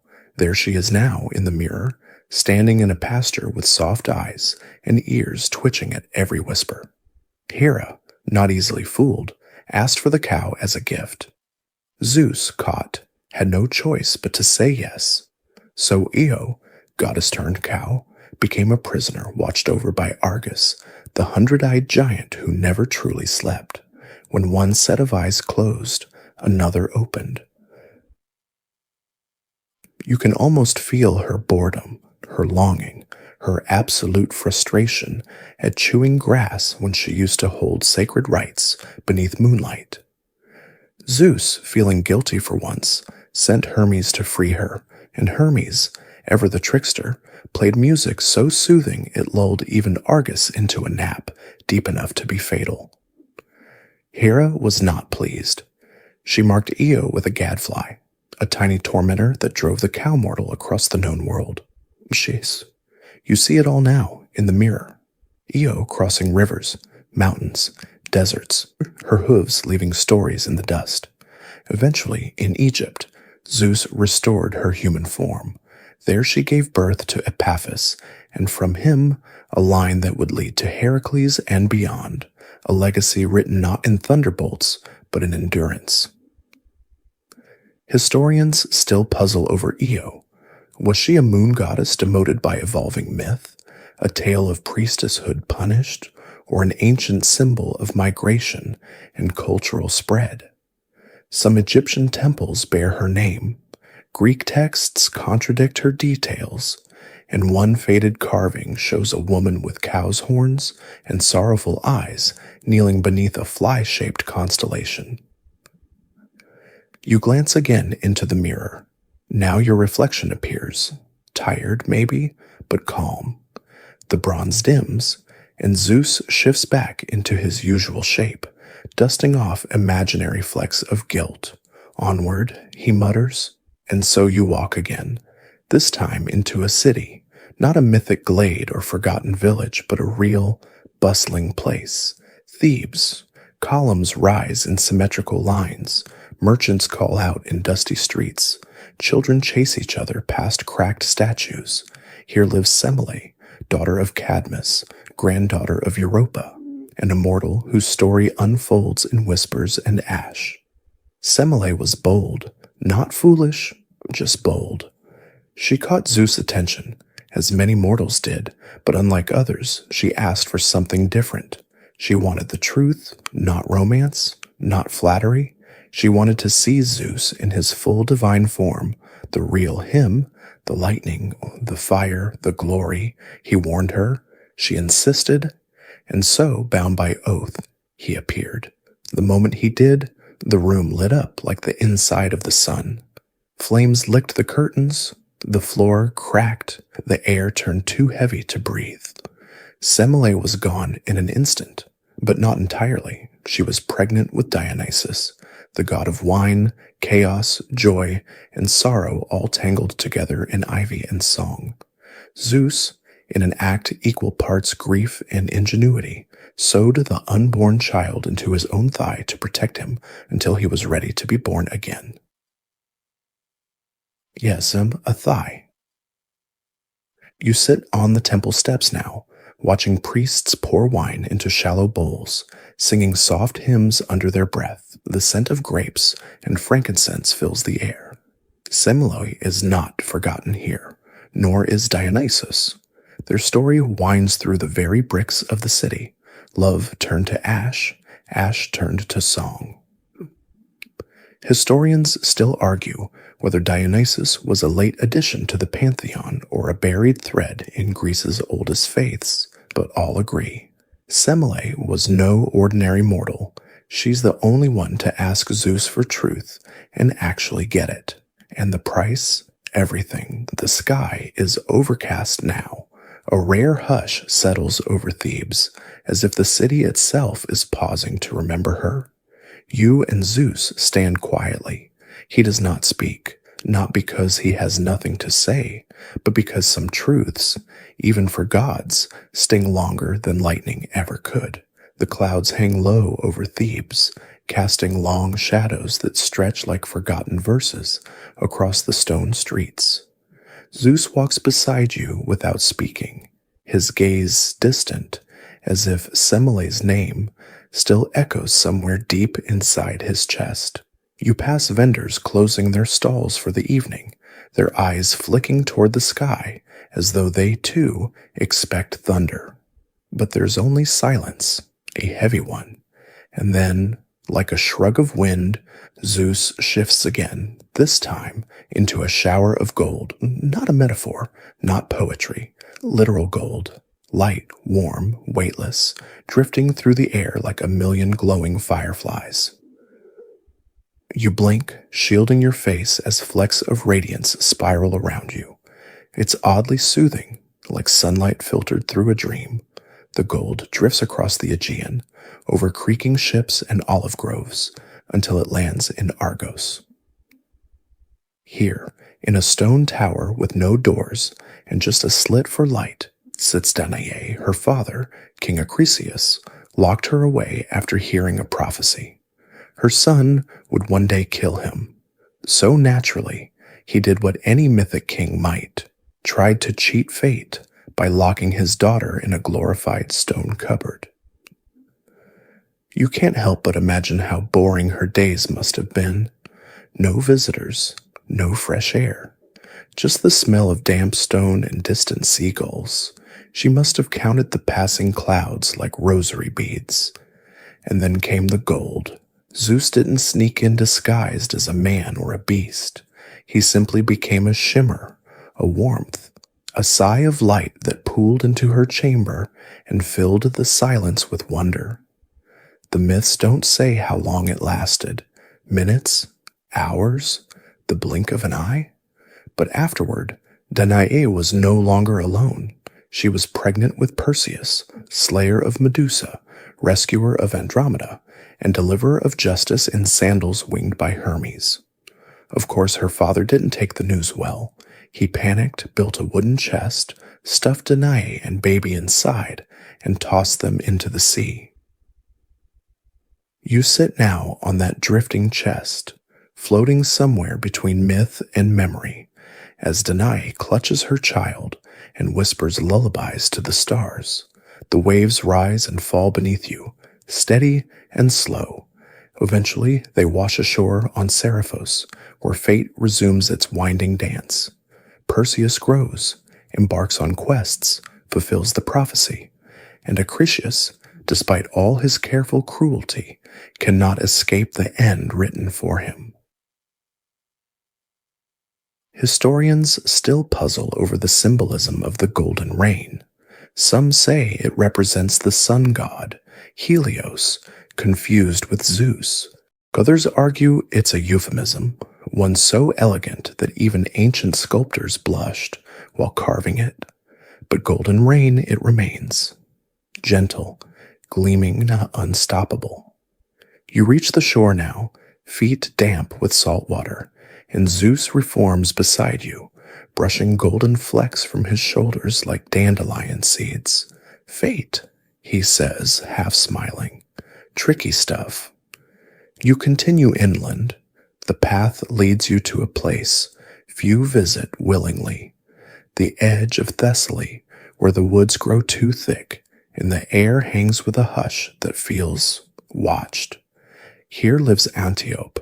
Her tale is rarely told in full, maybe because it's tangled, maybe because it's messy, maybe because it doesn't end neatly with a hero or a crown. Antiope was a princess, yes, maybe a priestess. Some versions claim both. She caught Zeus's attention, of course she did, and he came to her as a satyr, yes, a satyr, hooved, wild-eyed, with ivy in his hair and a laugh that echoed like drum beats. Playful, unsettling, neither fully man nor fully beast, the myths diverge here. Some say she welcomed him, others say she ran, some say she bore twin sons, Amphion and Zethus, who would later become builders of Thebes' mighty walls. Still others insist she was cast out, scorned, hounded by her own kin. You see her now, curled beneath a gnarled fig tree, her face lined with more than years. She holds a reed pipe but doesn't play it, just watches the wind. Zeus doesn't approach her directly, maybe out of shame, maybe because even gods recognize the limits of apology. Instead, he leaves a gift nearby, a linden tree blooming out of season, a tree that will grow in the exact spot where her tears fall, its leaves shaped like half-healed hearts. Historians still argue over Antiope's place in the mythic order. Was she a symbol of lost nobility, A cautionary tale? Or a real woman buried beneath centuries of whispered names? What remains is the city her sons built, the music they played, and the tree that blooms where sorrow once rested.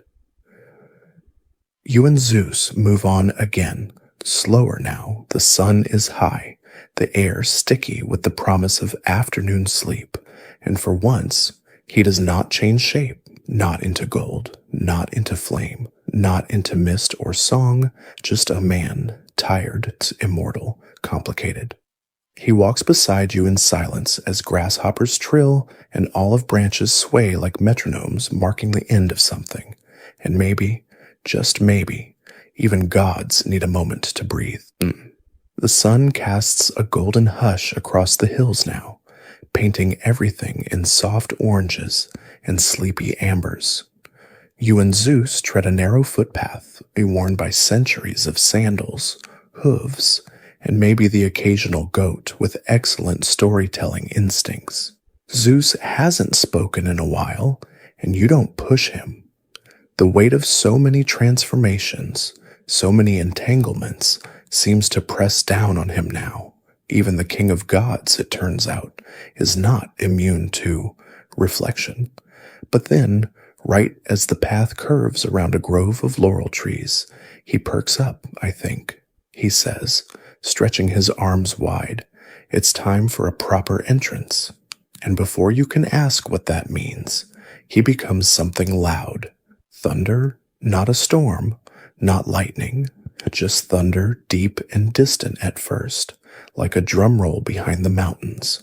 Then louder, rolling, echoing through the trees, like a god clearing his throat with style. The ground trembles slightly, leaves flutter down, birds scatter. He's announcing himself for Alcmen. You arrive in Thebes. Yes, again, it's always Thebes somehow, and the city is quiet in that late afternoon kind of way. Market stalls are closed, children nap in doorways, and temple bells are still. The streets hum with heat and half-dreams. Alcmen, daughter of Electryon, stands in the courtyard of her family's home, dabbing her forehead with a cloth and whispering prayers to Hera. She is wise, gentle, and very much in love with Amphitryon, her husband, who has just returned from war. Or has he? Here's where Zeus gets creative. He disguises himself as Amphitryon, not just in form, but in memory. He takes on the exact look, voice, scent, and war stories of the man Alcmen loves most. He enters her home, speaks to her with familiarity, and even delays the sun so the night lasts 3 times as long. Historians still can't agree how exactly this worked. Was it divine illusion, hypnosis, a metaphor for dreams? Regardless, Alcmene believes she is with her husband, and in that elongated night, a child is conceived, Heracles, the Hercules of Roman fame, the lion slayer, hydra wrestler, apple fetcher, hero with a penchant for both destruction and redemption. But in this moment, he's still just potential, just a spark beneath Alcmene's ribs. Zeus, now back at your side in his usual form, watches as Alcmene lights a lamp. She is calm, she hums to herself, she thinks she knows the shape of her world. You say nothing, Zeus says less, because in the quiet of dawn, Amphitryon returns, the real one. Confusion ensues, doubts bloom, but the child is there, growing, destined. And Hera, oh Hera, she notices. She sends snakes into the crib. Little Heracles strangles them before his first nap. Later, he will perform impossible labors, wear a lion's skin, and accidentally found cities. But now, he's just a boy, and Alcmen is just a mother, trying to understand how the heavens bent her life without her permission. You sit beneath a fig tree as Thebes wakes slowly. The breeze is warm. You watch young Heracles toddle through the courtyard, already stronger than he looks. Historians debate Alcmen's role constantly. Was she deceived or divinely chosen? Did she consent through confusion, or was she caught in a tale too large to rewrite? Feminist scholars often point to her as a pivot point, and every woman transformed into myth mother by forces she never asked for. Others argue she is the quiet spine of the Heracles legend, holding steady while gods clash and fates unfold. Zeus does not offer his opinion. Instead, he picks up a laurel leaf and turns it between his fingers. She did well, he says softly, and for him, that's practically poetry. Your walk resumes, now under shadows, lengthening with the cooling day. The terrain grows rockier, hillier. You catch glimpses of the sea far below, sunlight flashing on the waves like shields stacked edge to edge. You pause to sip water from a spring. It tastes faintly of minerals and old secrets. Beside it lies a broken shrine, half collapsed, overgrown with nettles, vines curling around crumbling columns. Zeus stops. He doesn't speak, but his expression shifts. You realize this was another place, another story, one too small to survive intact, one whose name, perhaps, even Zeus has forgotten. Not every transformation led to temples and stars. Some were fleeting, moments of longing, of mischief, of loneliness. Not all were epic. Some were just human, and maybe that's the most unsettling thought of all.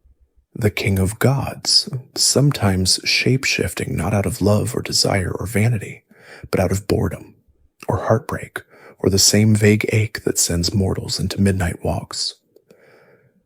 You look at Zeus now, not a swan, not a bull, not a star, not a storm, just a man, eternal, unblinking, trying to remember someone who once meant something.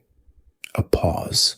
Then he exhales through his nose, shrugs faintly, and turns back to the path. The shrine remains behind you, nameless. But the wind picks up just for a second, and in its hush you almost hear someone laugh. Twilight gathers gently around your ankles as you and Zeus step out of the rocky hills and into a soft patch of meadow. Wildflowers brush your knees. Crickets chirp like miniature storytellers, trying to outdo one another. Somewhere behind you, the sea sighs its lullaby against the cliffs. Zeus slows his pace. You expect a new form, maybe a wild animal or a shaft of light. But this time, he changes into something so delicate you almost miss it. A whisper. Not a word exactly, just a sound. A breeze curling around reeds, brushing your ear, catching the hem of your thoughts. If you weren't paying attention, you'd think it was your own breath. And this whisper travels. It floats across the hills of Arcadia, through olive groves and goat paths, to the door of a small, quiet temple. There, alone and kneeling in prayer, is Calorho, a nymph whose name few remember and whose tale rarely fills scrolls. She doesn't look up as the whisper coils around her, winding into her hair, catching gently at her thoughts. She simply sighs and smiles, like she's remembering something from a dream. Calorho was different. She didn't seek fame. She wasn't swayed by wine or gold or thunder. She asked the gods for one thing: peace, just enough to tend her garden and maybe teach the birds a melody or two. And yet, Zeus was drawn to her, not because of passion, not because of challenge, but because she didn't ask for anything from him at all. So he came to her not as bull or eagle or storm, but as a whisper, the lightest version of himself, the version even Hera might not notice.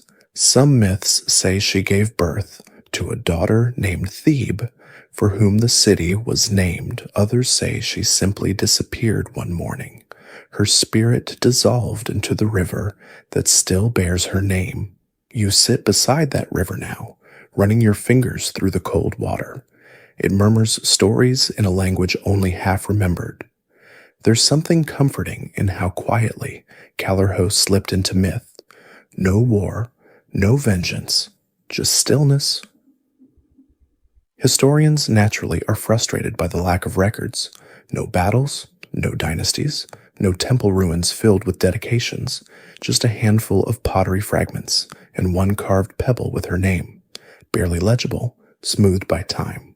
But in a world where most stories end with curses or quests, hers is a rarity, a quiet, vanishing thread of contentment. You and Zeus walk again. This time, he does not change. Not at first. Instead, you arrive at the edge of a dense forest. Dense in that way only mythic forests are, where every tree seems to lean inward like it's hiding something. The canopy muffles sound. The air is damp and earthy. Careful, Zeus mutters. She doesn't like surprises. She is Taget, one of the Pleiades, the 7 sisters who dance across the night sky. She once roamed these woods freely, known for her speed, her laughter, and her vow to remain untouched by gods and men alike, a devotee of Artemis. A wild soul, Zeus, predictably, was intrigued, and here's where the stories get tangled. In some, he pursues her relentlessly. In others, she flees immediately, calling on Artemis to protect her. One version claims she escaped only by being turned into a doe. Another insists Zeus caught her, and the trauma of it led her to vanish entirely into the stars. What's agreed upon is this: she disappeared, and eventually she became part of the constellation we now call the Pleiades. You look up now, through a gap in the branches, and see them glittering quietly. One of the 7 seems dimmer than the rest. That one, Zeus says, pointing. She used to shine brighter. Historians still debate the nature of the Pleiades myths. Were they star spirits, symbols of seasonal shifts, representations of lost priestesses swallowed by time? What remains is the shape of them in the sky, and the stories people whisper when the cluster appears overhead in spring. Zeus doesn't linger here, perhaps out of guilt, perhaps because the air in these woods smells too much like memory. You both walk on. Eventually, the trees thin, and you reach a field filled with tall grass swaying like water. The sun has fully set now, and the moonlight pours down in thick silver streaks. There, in the middle of the field, stands a massive oak tree, so old its roots have cracked stone. Its bark is carved with names and dozens of alphabets, many worn away, but one name stands out, deep and deliberate: Ilara. She was mortal. Maybe. The records are unclear. Some say she was a nymph, others a princess. But everyone agrees. Zeus fell in love with her and, fearing Hera's wrath, hid her underground, not metaphorically, literally underground. You and Zeus descend now, following root-wrapped steps carved into the soil. The air grows thick, warm, and heavy with the scent of damp stone and old leaves. In this hidden chamber, lit by glowing fungi and the echo of earth itself, Ilara gave birth to Tityos, a giant so enormous he could barely fit within the world. And that, as you might guess, didn't go well. Tityos eventually angered Hera, or Artemis, or perhaps both. The myths disagree, but the punishment is consistent. He was chained in the underworld, where vultures fed on his liver daily. Charming. But Ilara? She never reemerged. Some say she died in childbirth. Others claim she chose to stay hidden, rooted to the stone like the tree above. Historians struggle with this myth. It's part underworld horror, part forgotten tragedy, part cautionary tale about overreaching mortal ambition. But Ilara's story, the woman hidden for love, is easy to overlook in the drama of her son's fate. You sit in the chamber now, watching the faint glimmer of root light flicker over the walls. Zeus stands beside the ancient cradle carved into the earth, silent. I didn't mean for that, he says quietly. And maybe that's the truest thing he's said yet. The earth breathes around you in slow, damp exhales. You sit in Alara's underground chamber, still wrapped in a silence deeper than night, the glow of root light flickering across ancient carvings, and cradles no longer cradling. Zeus lingers, one hand on the wall. For once, he doesn't have a clever line, just a quiet presence and like thunder on mute. Eventually, you ascend back into the field. The oak stands tall above, the stars caught in its branches like forgotten prayers. Wind stirs the tall grass, brushing your legs, and for a moment it feels like you're walking through water, or memory, or both. And then Zeus speaks. Let's try something a little lighter, he says. You raise an eyebrow. He grins, then vanishes. And in his place appears a peacock. Yes, a peacock, all emerald feathers and shimmering blues, tail fanned like a bouquet of vanity, eyes glinting on every plume. He preens once, twice, then struts confidently toward a sun-drenched courtyard. You follow, already amused. Waiting in the courtyard is Cassiopeia, queen of Ethiopia, wife of Cepheus, and legendary braggart of mythic proportions. Cassiopeia is seated on a marble bench, combing her thick hair, one ankle crossed over the other, in a way that says, "Yes, I know I'm fabulous. Please try to catch up." She is not a lover of Zeus. No, this isn't that kind of story. Cassiopeia is a mirror to Zeus, not in power, but in pride. She once claimed she, and sometimes her daughter, Andromeda, was more beautiful than the sea nymphs, the Nereids. A poor choice? Poseidon, hearing this, was deeply unimpressed and sent a sea monster to ravage the coast. Only by sacrificing Andromeda to the beast could the city be spared. And here, for once, Zeus intervened not with thunder, but with timing.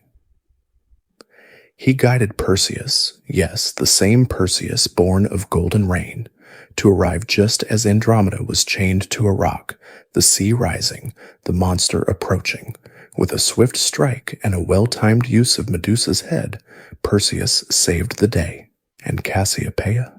She was placed in the stars by the gods, but upside down, so that for half the night she hangs awkwardly, legs above her head, a punishment by astronomy. Historians debate whether Cassiopeia was a warning against hubris, or simply a figure rewritten by men, annoyed by confidence in women.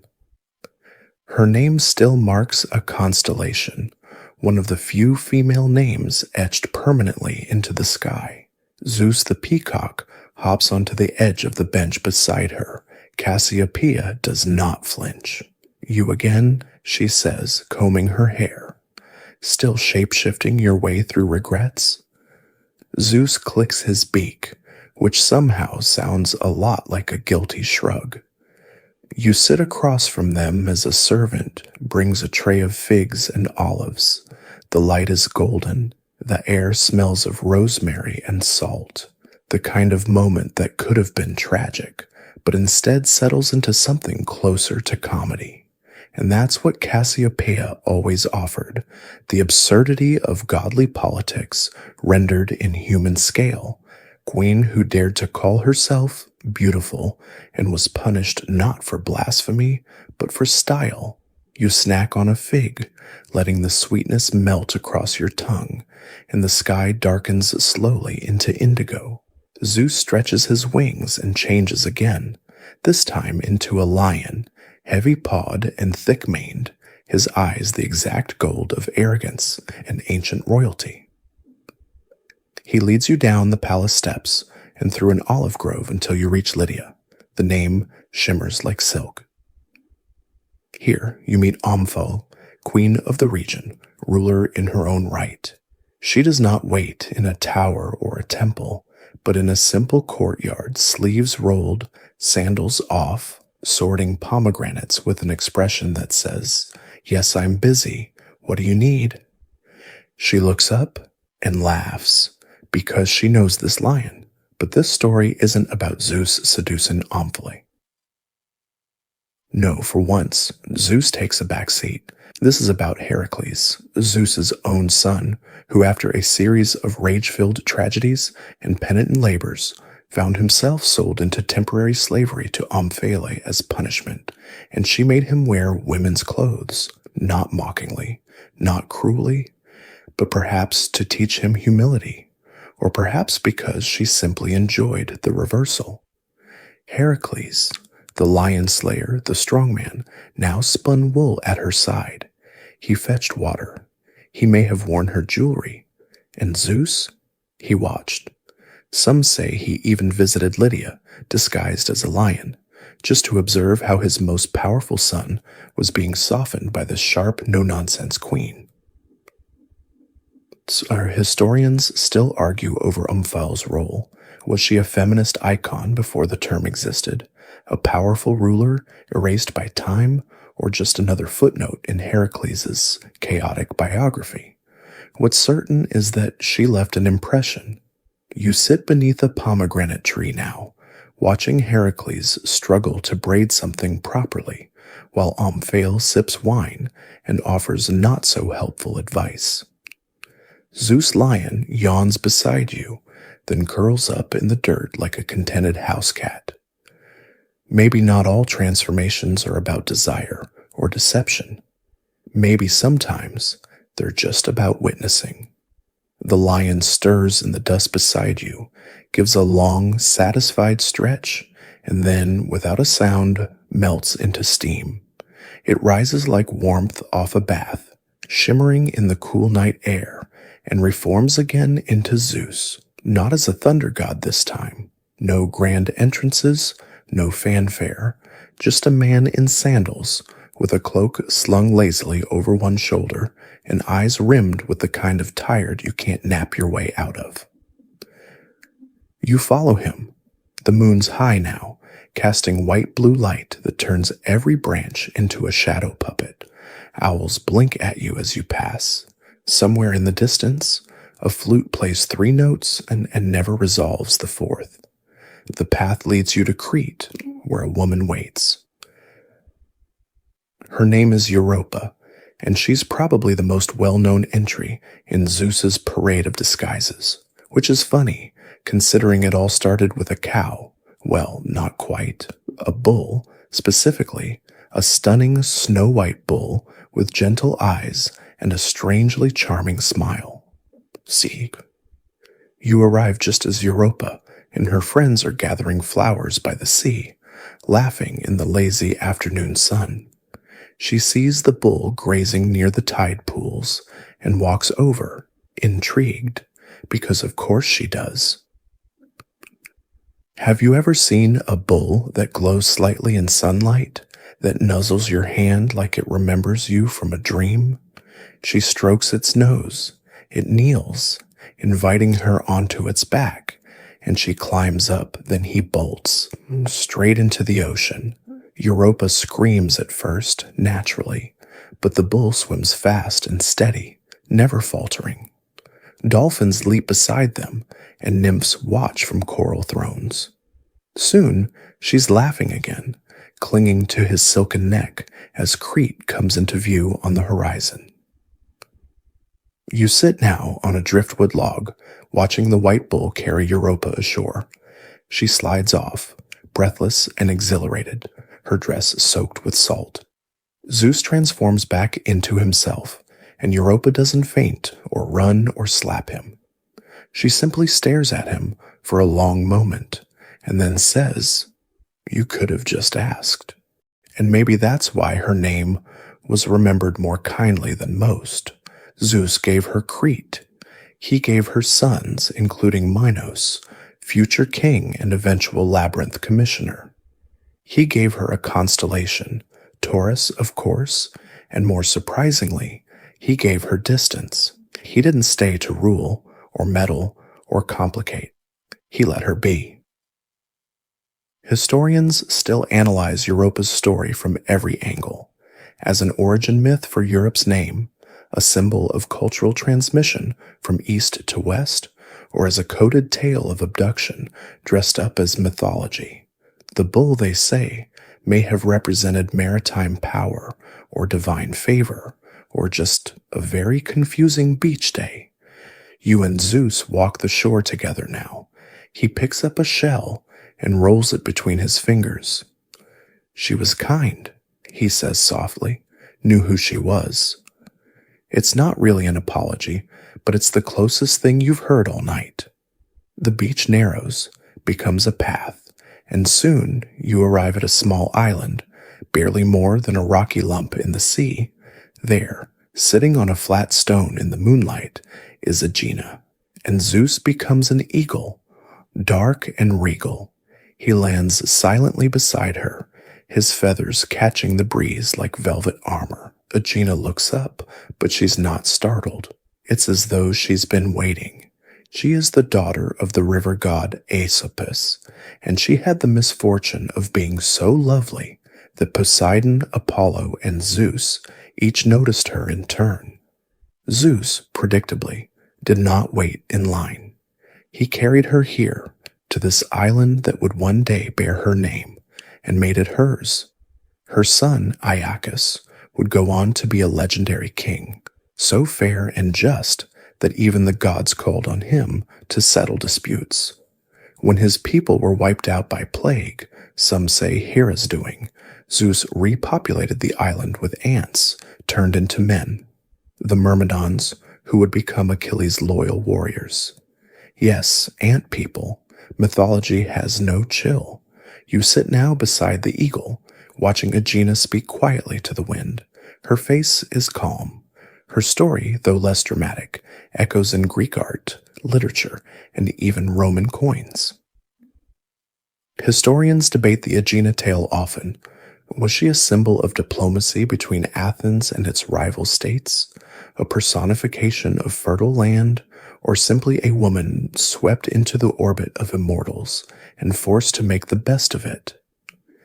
Zeus sheds his feathers like a shawl and becomes himself again. Aegina stands, dusts off her tunic, and nods once, not in submission, not in awe, just in recognition.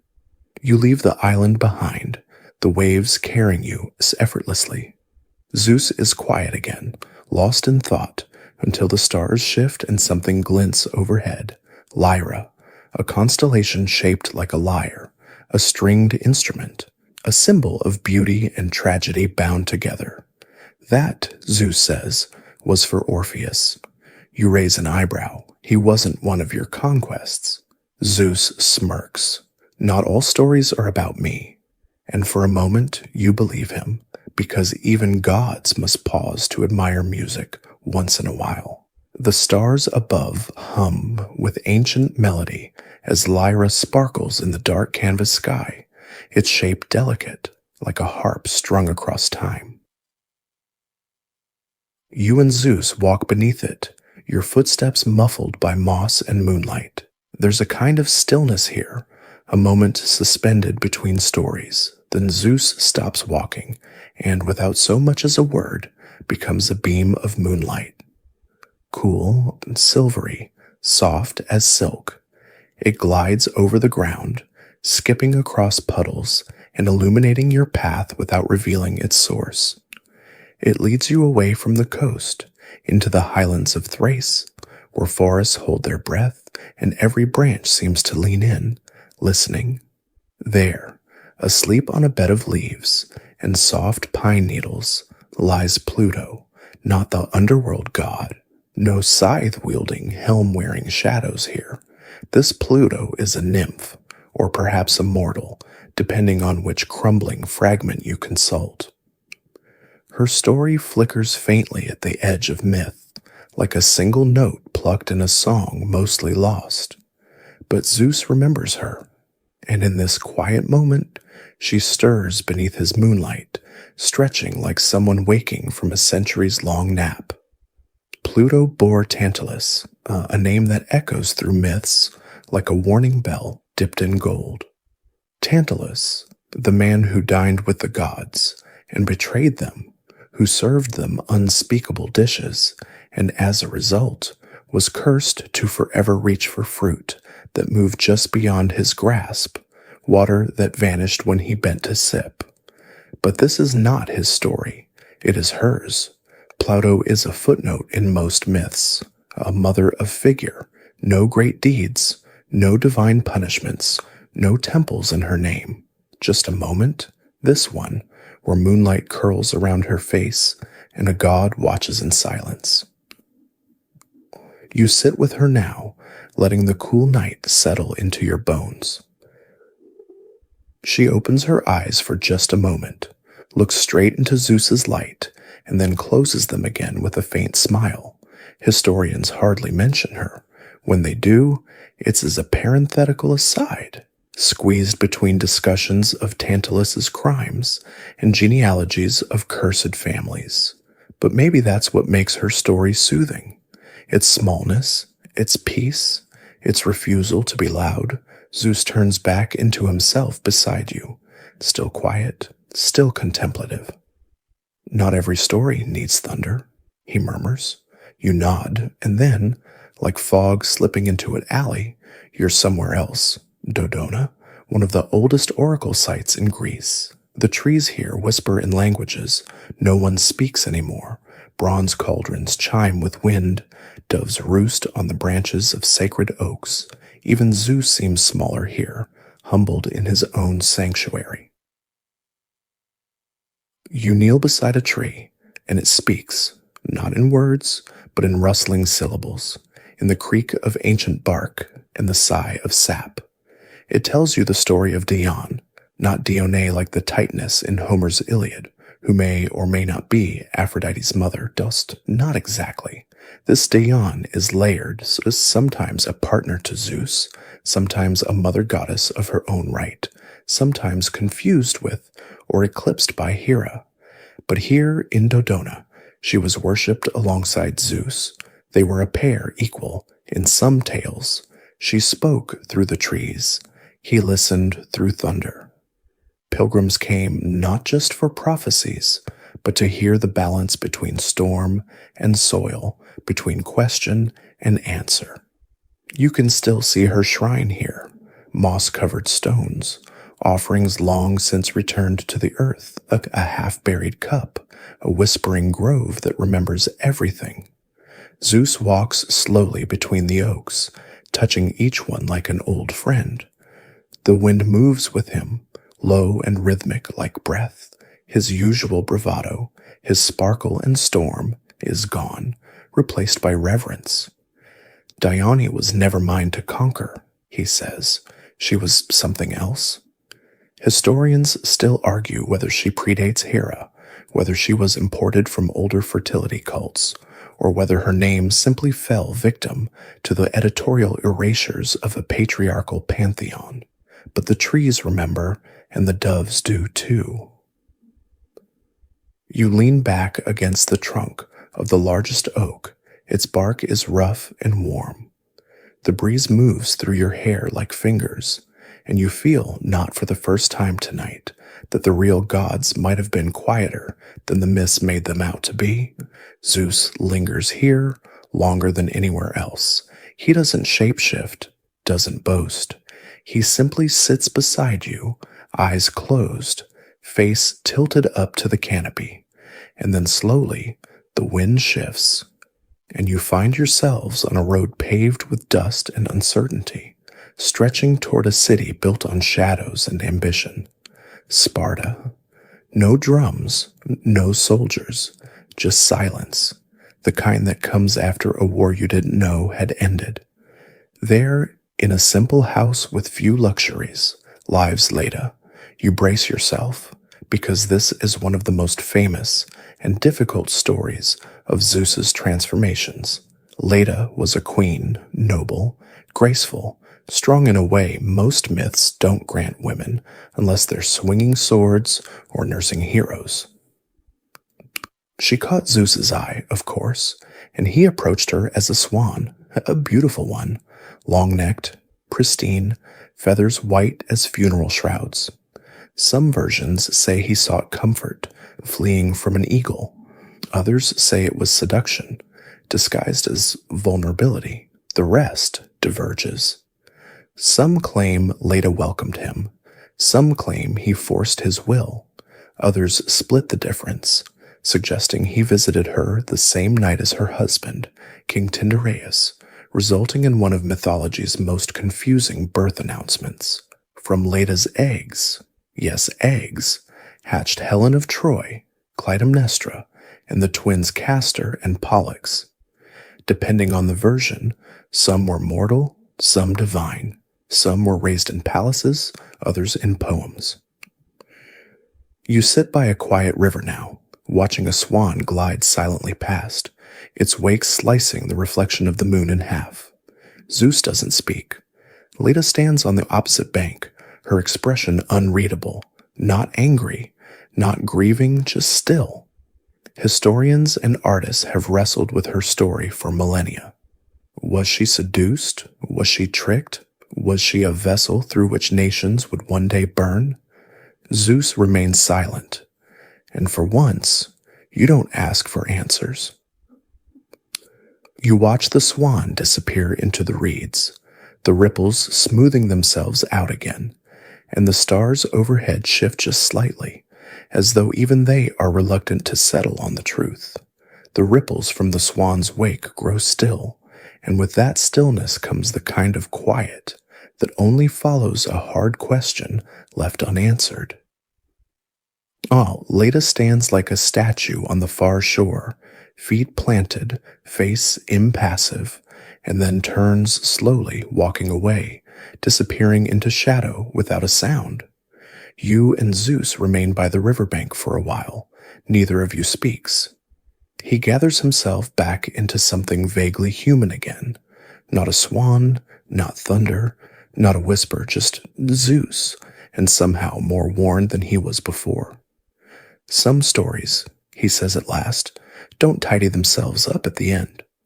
You nod, and he sighs, one of those deep, world-weary sighs that seems to exhale centuries. The journey continues, the sky gently unraveling into a deeper shade of ink. The moon is lower now, its reflection smeared across the horizon like spilled milk.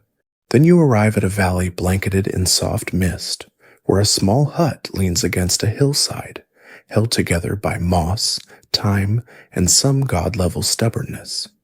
Inside is a woman, humming tunelessly, grinding herbs with a stone, and muttering about dreams. Her name is Mnemosyne, and she's different from the rest. Zeus doesn't change form for her. No eagle, no beam of light, no charming disguise. He walks in as himself, power, beard, sandals, and all, and sits down on the floor beside her like a student awaiting instruction, because Mnemosyne is memory personified, one of the original Titans, so the mother of the 9 muses, conceived in 9 nights of whispered conversations and shared silence with Zeus, nights where, by all accounts, he stopped performing and simply listened. You sit in the corner of her hut as she grinds more herbs into powder and speaks in half-riddles and faded songs. She remembers everything, not just what happened, but how it smelled, how it sounded, what people said when they thought no one would remember.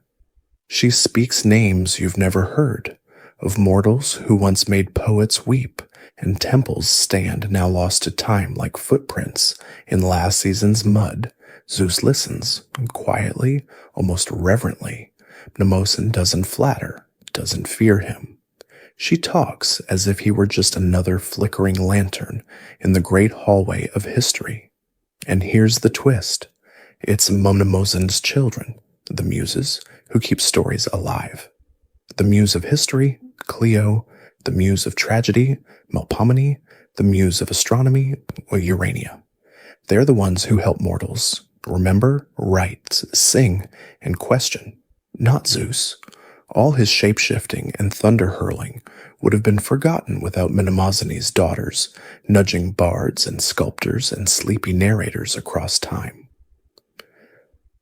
Historians still argue Was Mnemosyne just a symbolic figure, a personification of memory's role in oral tradition, or was she part of a pre-Olympian framework of goddesses that the later patriarchal order tried to neatly fold under Zeus's authority?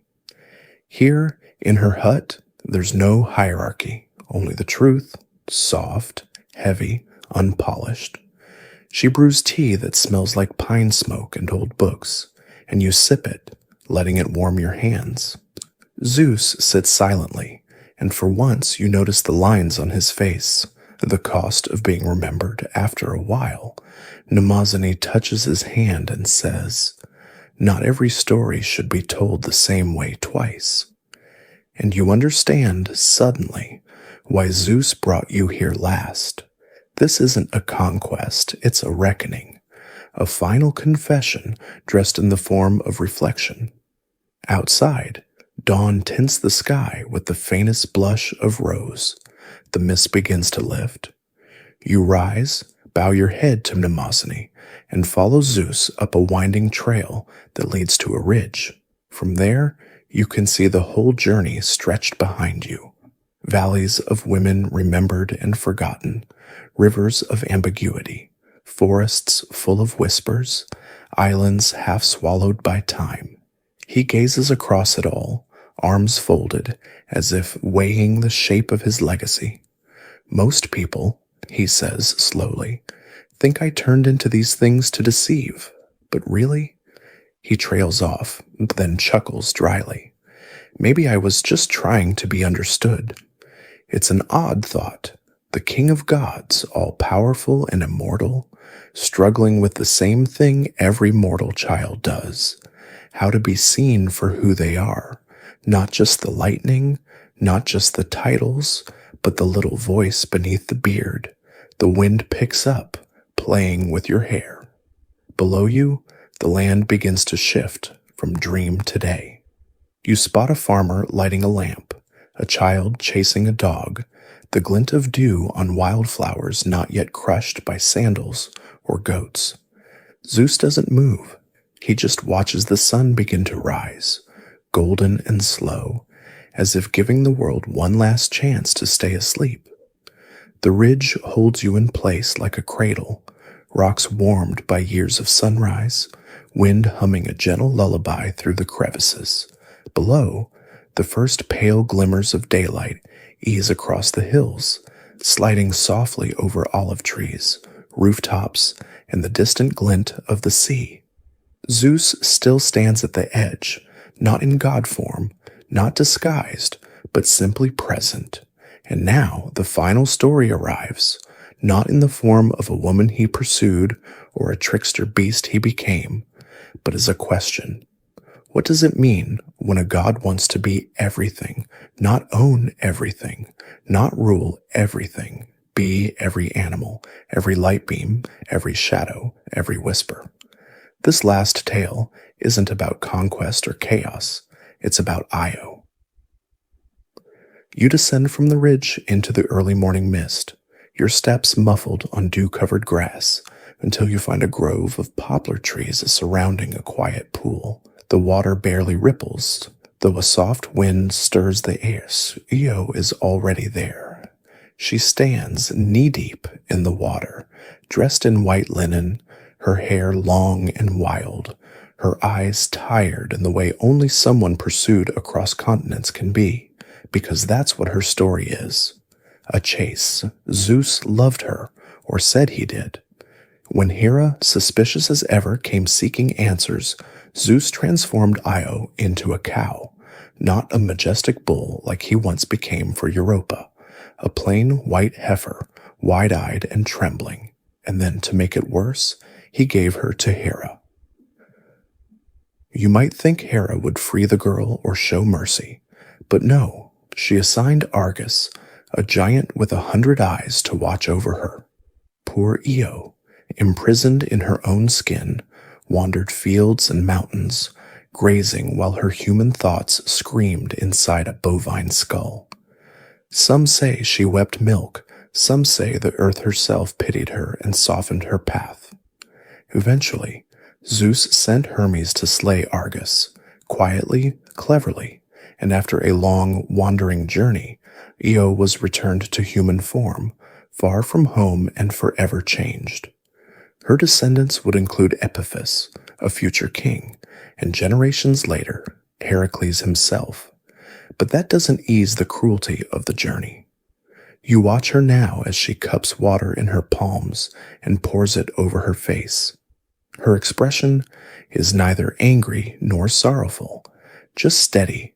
Io's story, historians argue, may have originated from old Egyptian or Near Eastern myths, goddess-cow hybrids, moon deities, symbols of fertility and transformation. Or perhaps it was always a cautionary tale of what happens when even divine love refuses to listen. You look at Zeus. He doesn't try to explain himself, doesn't shrink or puff up or turn into mist. He just sits on a rock, elbows on his knees, watching Io as she walks from the water and disappears into the trees. She deserved better, he says. You nod. There's nothing left to defend here. No more feathers or gold dust or twinkling excuses. And maybe that's the whole point of this sleepy, winding path through Zeus's many forms. To pull back the curtain, not to accuse, not to absolve, but simply to see a God who keeps changing form to meet the world, and somehow never quite learns to stand still in it. The wind rises gently as you and Zeus walk once more, this time without destination, just movement for movement's sake. And somewhere between the sway of branches and the first bird song, you begin to feel a kind of easing. A soft breath, a letting go. Zeus's steps grow slower, quieter. The road stretches ahead, but no longer demands urgency. And the past, with all its shimmering disguises, settles behind you like a cloak folded neatly at the end of the bed. You stop beneath an old olive tree, its trunk gnarled with age, its leaves whispering something you're too sleepy to understand. Zeus, now little more than a flicker of light, says nothing, and neither do you, because sometimes the end of a story doesn't require a final word. It simply asks you to listen just a bit longer and let the echoes fade on their own. You're safe now. The world of ancient myths lies far behind, the riverbanks quiet, the forests stilled. Even the gods have grown drowsy, their voices fading into the hush of the stars. Let your body grow heavy, the kind of heavy that pulls you deeper into the bed, into the warmth, into the stillness that asks nothing of you but rest. Let your thoughts slow, like footsteps softening into moss. There's no more chase, no more thunder, no more questions needing answers, just the rhythm of breath and hand release. You picture the white bull disappearing into the sea, the swan gliding across still water, the beam of moonlight flickering on a quiet mountain path. Each form of Zeus, each transformation, drifting further away now, like ships leaving shore in the mist. Let them go. Let your limbs relax, your shoulders, your hands, the tension behind your eyes. Let your chest rise and fall, steady as ancient waves. Let your thoughts wander, gently, lazily, without needing to arrive anywhere. The stories are finished for tonight. The pages are folded shut. The gods have gone quiet, and all that remains is this: your breath, your softness, your peace. No need to open your eyes. No need to return. Just drift. Drift like a feather, like a breeze, like a forgotten myth turning slowly into a dream. Sleep well. Sleep deeply. You are safe. You are still. You are home. Good night.